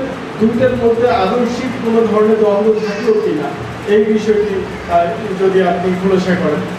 ঠিক আছে, আচ্ছা, প্রথমত শেষ প্রশ্নটা দিয়ে শুরু করি। আমি এটা নিয়ে প্রচুর লিখেছি, ফলে আপনি যদি একটু ফলো করতেন তাহলে খুব সহজে উত্তরটা পেতেন। প্রথম হলো 5 তারিখে গণ অভ্যুত্থান হয়েছে। গণ অভ্যুত্থানটা 8 তারিখে আমরা একটা শেখ হাসিনার সংবিধান রক্ষার শপথ নিয়ে রাষ্ট্র গঠিত হয়েছে, সরকার গঠিত হয়েছে। মানে 8 তারিখে শেখ হাসিনার সংবিধান রক্ষা করব এই শপথ নিয়ে সরকার গঠিত হয়েছে। কেমন হবে এই পার্থক্য কি আপনি বুঝেন? বুঝেন? তাহলে এই প্রশ্নটা করলেন কেন? না, বলছি না তো, আমি তো একই কথা বলছি। আপনি তো শুনছেন না মনোযোগ দিয়ে। আপনি তো মনোযোগ, আমি প্রচুর আমার ভিডিও আছে, আপনি মনোযোগ দিয়ে শোনেন না কেন? তাহলে বোঝা যাচ্ছে আমি মনোযোগী না। আপনাকে মনোযোগী হতে হবে যে কথাগুলো বলছি। প্রথমত হলো যে গণ অভ্যুত্থান হয়েছে, গণ অভ্যুত্থানের মধ্য দিয়ে যেটা হাজির হয়েছে সেটা হলো জনগণ তাদের ক্ষমতা নিজের কাছে চায়, জনগণের কাছে ক্ষমতা আসতে হবে, এটাকে বলে গণসার্বভৌমত্ব। ঠিক আছে, কিন্তু আপনি গণসার্বভৌমত্বকে কায়েম করে একটা গণতান্ত্রিক রাষ্ট্র কায়েম করবার প্রক্রিয়ার মধ্যে প্রবেশ না করে আপনি কি করলেন, আপনি আবারও পুরনো রাষ্ট্রটাই কায়েম রাখলেন। কি করে রাখলেন? আপনি শেখ হাসিনার ফ্যাসিস্ট সংবিধানটা রক্ষার শপথ নিয়ে সরকার গঠন করলেন। তাহলে এই সরকার তো অবৈধ সরকার, কারণ শেখ হাসিনার সংবিধানের মধ্যে তো এরকম কোনো সরকার নাই। এগুলো তো শুনেছেন, এটা তো আমি বলেছি না এর আগে, আমার বক্তৃতা ছিল না এগুলো, তো ওগুলো বাদ দিলেন কেন? আমাদের প্রশ্ন করছে যে পুরোটাই বলবেন, তাহলে অবৈধ সরকার কেন বলছি? আপনি রাষ্ট্র আর সরকার তো এক না। আমরা আজকে আলোচনা করেছি রাষ্ট্র নিয়ে, যেহেতু সময় নাই বা আমি বুঝতে পারিনি যে আপনারা এই ধরনের আলোচনা করেন, খুব ভালো কথা, খুশি হলাম। কিন্তু সরকার আর রাষ্ট্র এক না।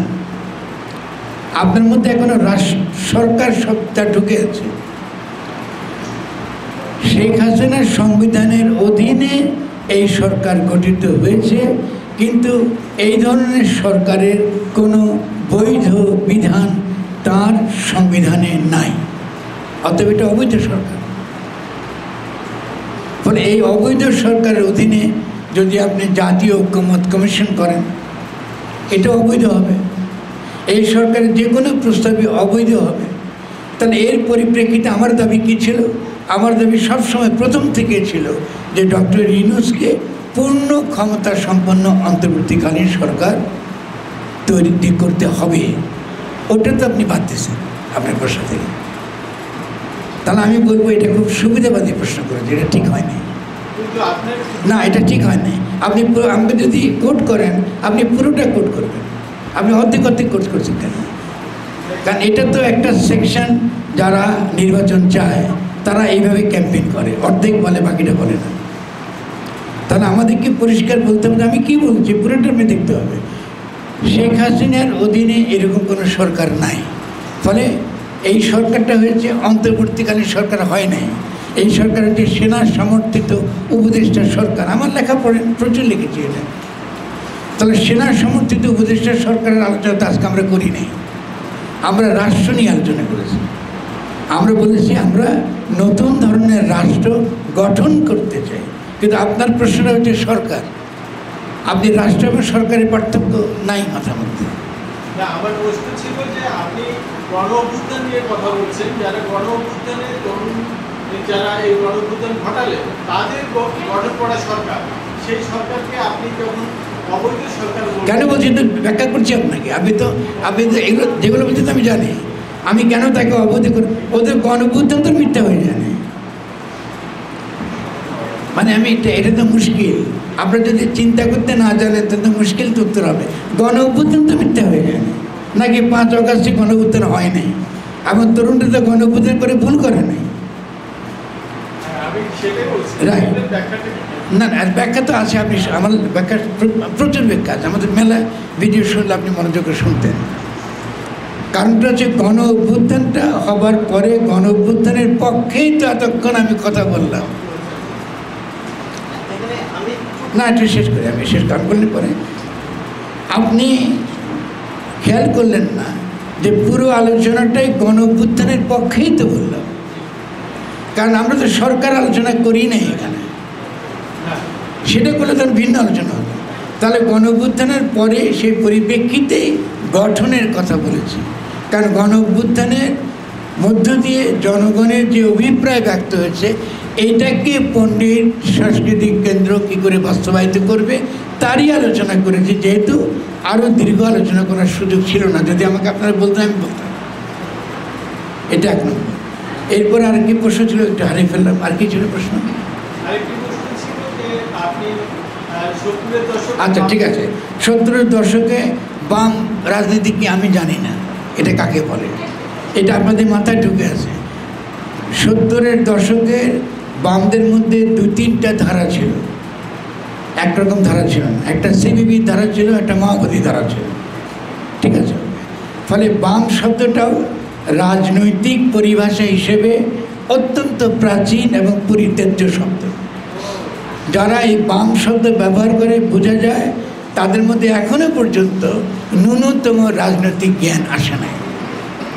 আপনি আমাকে বলতে পারেন এভাবে যে আমি যে গণ অভ্যুত্থানের কথা বলছি এটা সম্পর্কে মার্ক্সের মত কি, এটা সম্পর্কে লেনিনের মত কি, এটা সম্পর্কে মাও জেদুংয়ের মত কি, বলতে পারতেন। কিন্তু আপনারা বামে রয়ে গেছেন এখন। তার মানে আপনি এখনও 70 দশকে রয়ে গেছেন। পৃথিবী তো এগিয়ে গেছে রে ভাই, পৃথিবী তো আগের জায়গায় নাই, ঠিক আছে না? এটা হলো একরকম। আর দ্বিতীয়ত হলো মার্ক্সের কোন লেখায় আছে যে ইসলাম বিরোধী হতে হবে বিপ্লব করতে হলে? কোন বইতে আছে? এর তো উত্তর আমি দিয়েছি মোকাবেলা বইতে। তাহলে আপনি আমাকে পড়ছেন না কেন? না পড়ে আপনি প্রোপাগান্ডার মধ্যে ঢুকছেন কেন? এটা তো ঠিক না। আপনি আমাকে পড়ে বলেন যে মাজহার ভাই আপনি এটা পড়েছেন কিন্তু মার্ক্সের মধ্যে কিন্তু এরকম নাই, আমি উত্তর দেবো ইনশাল্লাহ। কিন্তু আপনি মার্ক্স পড়বেন না, মার্ক্সের মধ্যে কিচ্ছু জানবেন না, আপনি খালি প্রোপাগান্ডা চালাবেন। এটা তো আমেরিকানরা করতে হবে। মার্কিন দেশ স্নায়ু যুদ্ধের সময় প্রধান প্রোপাগান্ডা কী ছিল? যে মার্ক্স একটা নাস্তিক, কমিউনিস্ট একটা নাস্তিক। এটা কারা কোম্পানি করতো? মার্কিনরা করতো।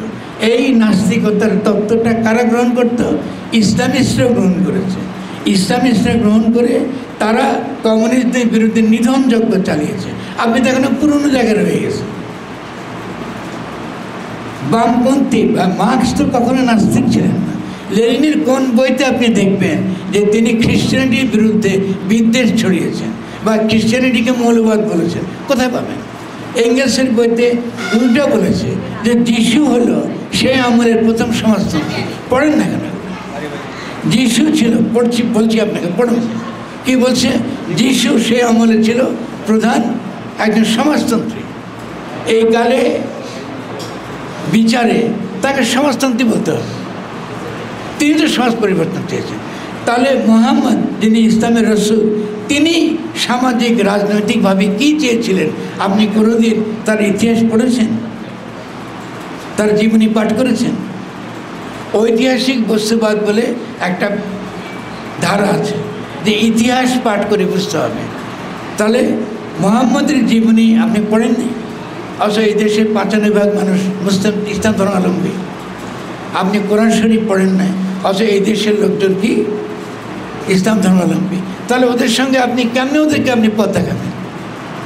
ও তো আপনার ভাষা বুঝবে না, আর ওকে আপনি পাশ্চাত্য ভাষা শিখাবেন হবে কেন? আপনি তার ধর্মের মধ্যেই যদি সমাজ রূপান্তরের উপাদান থাকে, এটা গ্রহণ করতে আপনার অসুবিধাটা কোথায়? এতে তো আমি ইসলামপন্থী হয়ে যাচ্ছে না। আজকে বাংলাদেশে ইসলামপন্থীরা কী বলে যে বাংলাদেশে ফরহাদ মাজারকে কতল করতে না পারলে ইসলাম কায়েম করা যাবে না। কেন বলে? আপনি কি ইসলামের ব্যাখ্যা ওদের হাতে ছেড়ে দেবেন? নাকি আপনি যেহেতু বিপ্লবী সমাজ বদলাতে চান তাহলে ইসলাম সম্পর্কে আপনাকেও জানতে হবে? আপনি কেন কোরআন পড়বেন না? আপনি কেন হাদিস পড়বেন না? আপনি কেন ইসলামের ইতিহাস আপনি পড়বেন না? কারণ একটা সাধারণ মানুষ তো অতি সহজে আপনার ভাষায় বুঝতে পারবে। এই যে একটু আগে আমি আপনাকে আধ্যাত্মিকতার সম্পর্কে একটা ব্যাখ্যা দিলাম, একটু আগে আল্লাহ আছে কি না তার সম্পর্কে একটা দার্শনিক ব্যাখ্যা দিলাম। কোরআন না পড়লে আপনি কি করে এটা বুঝবেন? আপনি কি নাস্তিক? আপনি কি নাস্তিক? জি জি জি নাস্তিক। আস্তিক কেন? আপনি আস্তিক? আল্লাহ আছে প্রমাণ করতে পারবেন? ইসলামে তো বিশ্বাস বলে কিছু নাই, দেখতে পাচ্ছেন? ইসলামে ঈমান আছে, বিশ্বাস তো নাই। ঈমান মানে আত্মসমর্পণ। আপনি তো এখন আত্মসমর্পণ করেন নাই, আপনি বিশ্বাস করেন। আপনার আমি আছে আপনার মধ্যে, এটা আপনার বিশ্বাস। এসব ইসলামে কি আসে যায়? আপনার বিশ্বাস দিয়ে কি ইসলামে কিছু আসে যায়? ইসলামে ঈমান আছে, আপনি তো এখন আত্মসমর্পণই করেন না। কারণ দেখুন এই যে আস্তিকতা নাস্তিকতার তর্কটা কত ডিপার তর্ক, অনেক গভীর তর্ক। এই গভীর তর্কে যখনই আমরা প্রবেশ করব তখনই আমরা বুঝব যে ইসলাম একটা রেভলিউশনারি, একটা বিপ্লবী ধর্ম। এবং ধর্ম হওয়ার কারণে তার তো কোনো দোষ হয় নাই। ধর্মতে কী অপরাধ? আপনি সারা পৃথিবীতে খ্রিস্ট ধর্মের চিন্তাধারা পরিচালিত হচ্ছেন। আধুনিকতা মানে আপনি খ্রিস্টীয় চিন্তাধারা প্রভাবিত। আমাদের চলাফেরা, পোশাক, বিল্ডিং সব কিছু খ্রিস্টীয়, সব কিছু খ্রিস্টীয়। তো ইসলামের কি কিছু অবদান থাকবে না? সব খ্রিস্টীয় হবে, এটাকে একটু ভেবেছেন? তাহলে আমি বলবো, বিনয়ের সঙ্গে বলবো, আপনার প্রশ্ন করে আমি খুশি হয়েছি, অসুবিধা হয় না, কিন্তু আমি আশা করব যে আপনারা পড়বেন, জানবেন, জেনে প্রশ্ন করবেন। আমার যে আমি সব সঠিক বলবো নাও হতে পারে, আমি কারো জন্য বলবো যে ঠিক আছে আমার ভুল হয়েছে, আমি ঠিক করব। কিন্তু যদি আমরা প্রোপাগান্ডার মধ্যে ঢুকে যাই, 1970 দশকে বাম ছিল, এখন এসে ইসলামপন্থী হয়েছে, আমি কোথায় ইসলামপন্থী হলাম? তো যদি আমি ইসলামপন্থী হতাম তো ইসলামপন্থীরা আমার উপর রাখবেন, আর আমি যদি বামই হতাম তাহলে ওই যে আমি কেন ওই যে হেফাজতের পক্ষে দাঁড়াচ্ছি বলে বামের আমার উপর ক্ষিপ্ত? অবশ্যই আমি দাঁড়াবো। জালিমের বিরুদ্ধে মজলুমের পক্ষে অবশ্যই আমি দাঁড়াবো, এটাই ইসলামের পথ। আমি এটা অবশ্যই যে কোনো রেভলিউশনারি পথ। তো যেখানে ইসলাম একটা রেভলিউশনারি রিলিজিয়ন, তার যে রেভলিউশনারি রূপ আছে, সেই ইতিহাসকে আমি আমার জনগণকে তুলে ধরবো না যে তোমার ইসলাম সম্পর্কে যেসব কাহিনী শোনাচ্ছে এগুলো আসলে ইসলাম না। নবীকে যুদ্ধ করতে হয়েছে, তার কি জান্নাতে যাওয়া কোনো অসুবিধা ছিল? উনি হেরা গুহায় ধ্যান করলে কি উনি বেহেশতে দিতে পারতেন না? তাহলে ওনাকে যুদ্ধ করার দরকারটা কী ছিল? ওনাকে সামাজিক লড়াই করতে হচ্ছে কেন? তাহলে একটা লোক ইহলৌকিক, পরকাল বাদ দিয়ে ইহলৌকিকতাকে যিনি তার ধর্মের প্রধান অঙ্গ করেছেন, সেই ধর্মটা কি করে পারলৌকিক ধর্মে পরিণত হলো, এটা তো ব্যাখ্যা করতে হবে। ব্যাখ্যা করতে হবে না? আপনি এখন যত ইসলাম সম্পর্কে আলোচনা শোনেন, রাষ্ট্র নিয়ে না, সমাজ নিয়ে না, অর্থনীতি নিয়ে না, প্রাণ প্রকৃতি বৈচিত্র্য নিয়ে না, জীবন রক্ষা করা নিয়ে না, নীতি নৈতিকতা নিয়ে না, কি পরকালে কি করে আমি জান্নাতে যাব অথবা জাহান্নাম থেকে মুক্তি পাবো, এই জন্য ইসলাম আসছিল। ইসলাম একটা পরকালবাদী ধর্ম। এই পরকালবাদ কি করে এলো? কারা আনলো? আপনি যখন মোনাজাত করেন তখন কীভাবে মোনাজাত করেন? রব্বানা আতিনা ফিদ দুনিয়া হাসানা বলেন, যে দুনিয়াকে ভালো করো, ওয়া ফিল আখিরা হাসানা, তারপরে আখিরাত। আখিরাত তো আল্লাহর উপর ছেড়ে দিবেন আপনি, আপনি তো আত্মসমর্পণকারী হন নাই। তাহলে যারাই পরকালবাদী, এটা কি ইসলাম? এই কথা তো কাউকে না কাউকে বলতে হবে। কারা বলবে? যারা জনগণের পক্ষে কাজ করে। আমারই তো বলার কথা, আমি তো বলবো। তো এখানে আমি কি করে ইসলামপন্থী হয়ে গেলাম, এটা তো বুঝলাম না। আর হলে দোষটা কি? আমি যদি ইসলামের ঝান্ডা নিয়ে যদি গরিব মানুষের মুক্তি আনতে পারি, আপনার সমস্যাটা কোথায়? আপনি চান না এদেশের লোক ভালো থাকুক, এদেশের ছেলেরা চাকরি পাক, আমরা অর্থনৈতিকভাবে বিকশিত হই? এটা যদি কার্ল মার্কসের নামে না আনতে পারি, লেনিনের নামে না আনতে পারি, মাসুদের না আনতে পারি, যদি ইসলাম দ্বারা আনা যায়, অসুবিধাটা কোথায় বলেন না? বুঝতে পারছি কথা? তাহলে আমরা মনে করি যে আমরা তর্কগুলোকে প্রিসাইজ করব। প্রিসাইজ কীরকম? যে ক্রিটিক, মার্কসের ভাষাটা হলো ক্রিটিক, থিওলজিক্যাল ক্রিটিক, মানে ধর্মের পর্যালোচনা। যে মানুষ আল্লাহকে ডাকে, কিন্তু কেন ডাকে? তার যে উপলব্ধিটা, এই উপলব্ধিটার মাধুর্যটা কি? সে কেন এরকম একটা গায়েবের কাছে নিজেকে আত্মসমর্পণ করে? এই ব্যাখ্যা তিনি আমাদেরকে দিয়েছেন, করবার চেষ্টা করেছেন। তিনি সফল হয়েছেন কি হন নাই সেটা ভিন্ন তর্ক। তার একটা কথা খুব গুরুত্বপূর্ণ, এটা বলে আমি শেষ করব। সেটা হলো এরকম, তিনি বলেছেন নাস্তিক হওয়ার মধ্যে একটাই খালি যুক্তি থাকতে পারে। তিনি নিজে নাস্তিক না, ফলে তিনি বলতেছেন নাস্তিক হওয়ার মধ্যে একটা যুক্তি থাকতে পারে। সেটা কি যুক্তি? সেই যুক্তি হলো মানুষ সমস্ত গুণ আল্লাহর উপর আরোপ করে আর নিজেকে নিঃস্ব মনে করে। ফলে মানুষের মহিমা মানুষ নিজে আর বুঝতে পারে না। সে যে একটা আল্লাহ তাকে একটা দুনিয়াতে খলিফা আকারে পাঠিয়েছে, সে যে একটা মহিমান্বিত সত্তা, এটা মানুষের বুঝতে পারে না, কারণ সমস্ত ভালো গুণটা সে আল্লাহর উপর আরোপ করে। তো তাহলে নাস্তিক হওয়ার একটা গুণ হতে পারে মানুষের মহিমা প্রচার করা, মানুষের মহিমা প্রতিষ্ঠিত করা। ঠিক আছে না? খুব সুন্দর যুক্তি। তাহলে নাস্তিক হতে হলে আমাকে একটা মাত্র যুক্তি, যে যদি আমি মানুষের মহিমা কায়েম করতে পারি। কিন্তু আসল কথা তিনি শেষে বললেন কি, যদি তাই হয় মানুষের মহিমা কায়েম করাই যদি নাস্তিকতার উদ্দেশ্য হয়ে থাকে, তাহলে ঘোড়া পথে যাব কেন? এটা মার্ক্সের কথা খেয়াল, কী সুন্দর কথা বলছে। তাহলে ঘোড়া পথে যাব কেন? আমি মানুষের মহিমার কথা বললে তো হয়, আমার নাস্তিক হওয়ার দরকারটা কি? আপনি ঘুরে ভাত খাবেন কেন?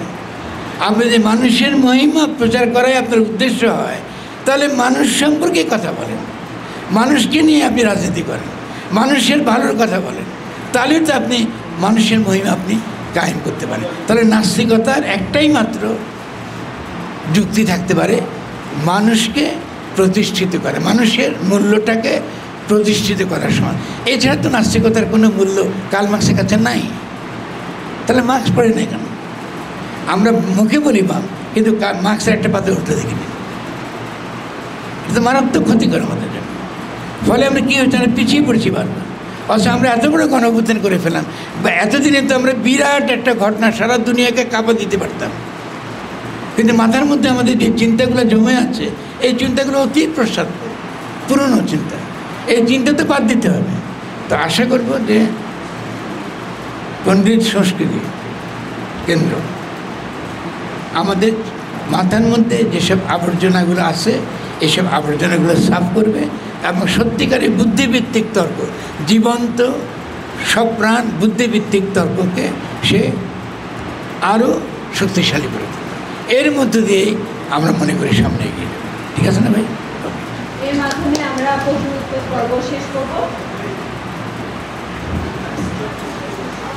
আচ্ছা, আমি শাহরিন আরাফাত, আমি ঢাকা থেকে এসেছি।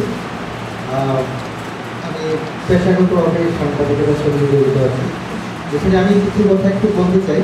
ফারাক ভাইয়ের কথা রেঞ্জ ধরি, সেটা হচ্ছে যে ফারাক ভাইয়ের কয়েকটা বই আছে, আমি বইগুলোর একটু নাম আপনাদের একটু উল্লেখ করছি। যদি ওই বইগুলো একটু কালেক্ট করেন এবং ওই বইগুলো একটু পড়েন এবং ওই বইগুলো নিয়ে যদি ক্রিটিক করেন, তাহলে আমরা বেশি খুশি হব। একটা হচ্ছে মার্ক্স টু রোমানিয়াত, তারপরে সংবিধান গণতন্ত্র, তারপর গণঅভ্যুত্থান গঠন। এই তিনটা বইয়ের কথা আমি বলবো। মক্কা বিজয় নিয়ে ওনার অসাধারণ লেখনী আছে, এটা নিয়ে আপনারা ক্রিটিক করতে পারেন। আমি শুধু বলবো না পড়েন, আমি বলবো ক্রিটিক করেন, ক্রিটিক করার জন্য। কিন্তু ক্রিটিকটা যেন ওই যে লোক শোনা কথা না। কারণ আপনার প্রশ্নটা ভালো ছিল, প্রশ্নটা আরও ভালো হতো যদি কোটেশনটা পুরোপুরি কোট করতেন। যেহেতু ফারাক ভাইয়ের একটা বিষয় খুব ক্লিয়ারভাবে বলছে যে 5 তারিখে যে গণঅভ্যুত্থান হয়েছে, 8 তারিখে সেটা সাংবিধানিক প্রতিবিপ্লব হয়েছে, যে কারণে যে ওই সংবিধানের অধীনেই আবার পরবর্তী সরকার ক্ষমতা নিয়েছে এবং ওই সংবিধান রক্ষার শপথ নিই। সো এখানে এখানে এখানে ডিবেট করতে হয়। হ্যাঁ, আপনার এই কথা যদি আপনি পাল্টা যুক্তি দেন ফারাক ভাইয়ের পরে, তাহলে ডিবেটে বসতে হয় না। আমি বলবো যে অবশ্যই এখানে এই যে সরকার আপনার এই যে সংবিধান আপনি ধারণ করছেন এখন, সেই সংবিধানের অধীনে এরকম সরকারের কোনো বিধান নেই। সেই জন্য ওই সরকার, সেজন্য ওই সংবিধান যে, আমি একটু উত্তর দিচ্ছি আপনাকে। হ্যাঁ, আমি একটু এই কথাগুলো একটু উত্তর দেওয়ার জরুরি আছে, যে কথাগুলো তুলবেন। কারণ আমাদের এখানে এই রাজনৈতিক জায়গাতে ফারাক ভাই এই বিষয়টা নিয়ে আলোচনা আজকে করার জন্য এখানে আসেননি। আমি উত্তর দিচ্ছি, এই কারণে একটু উত্তর দিচ্ছি, খুব বেশি উত্তর দেওয়ার সময় নেই, এই জন্য আমি উত্তর দিচ্ছি। পরবর্তীতে আশা করি এই বিষয়ে আরও আলোচনা করা যাবে। আর একটা বিষয় হচ্ছে যে আপনি 8 তারিখে যেই সরকার আসবে, সেই সরকার যেই সংবিধানের অধীনে ক্ষমতা গ্রহণ করেছে ওই সংবিধানে এরকম সরকারের কোনো বিধান নেই। যদি ওই সংবিধান এই মুহূর্তে বলবৎ থাকে তাহলে ওই সংবিধানের অধীনে এই সরকার অবৈধ। এখন যদি আপনি বলেন যে এই সরকার এই গণ অভ্যুত্থানের ভিত্তিতে যে গঠিত হয়েছে কিনা, হ্যাঁ, গণ অভ্যুত্থানের ফলস্বরূপ এই সরকার গঠিত হয়েছে, কিন্তু এই সরকার গণ অভ্যুত্থানের স্পিরিটে গঠিত হয়নি। গণ অভ্যুত্থানের স্পিরিটে গঠিত হতো ওই সরকারটা, যে সরকারটা 5 তারিখে ওই আমাদের যে ছাত্র জনতার যে গণ অভ্যুত্থানে যারা নেতৃত্ব দিয়েছে তাদের অধীনে যদি সরকার গঠন হতো তাহলে সেটা হতো ওই গণ অভ্যুত্থানের স্পিরিটে গঠিত একটা সরকার, যে সরকারকে আমি বলতে পারতাম যে এটা হচ্ছে গণ অভ্যুত্থানের সরকার। কিন্তু এই সরকার এই 3 দিনের মধ্যে যেই সাংবিধানিক প্রতিবিপ্লব হয়েছে সেটার ফলশ্রুতিতে এসেছে, এবং আমরা এই জায়গাটাই ফরাদ ভাই বলতে চেয়েছে। আর এই বিষয়টা নিয়ে পরবর্তীতে আরও আলোচনা আমরা বিভিন্ন জায়গা থেকে করবো আশা করছি। তো পরবর্তীতে হয়তো আপনাদের সবার সঙ্গে এই বিষয়ে আমরা কথা বলবো, অবশ্যই আলোচনা হবে। আর এই বইগুলো, যে বইগুলোর কথা বলি, ওই বইগুলো নিয়ে আপনারা একটু পড়াশোনা করবেন, ক্রিটিক করবেন, সেই ক্রিটিকের উত্তর ফরাদ ভাইও দিবেন আশা করি। ধন্যবাদ।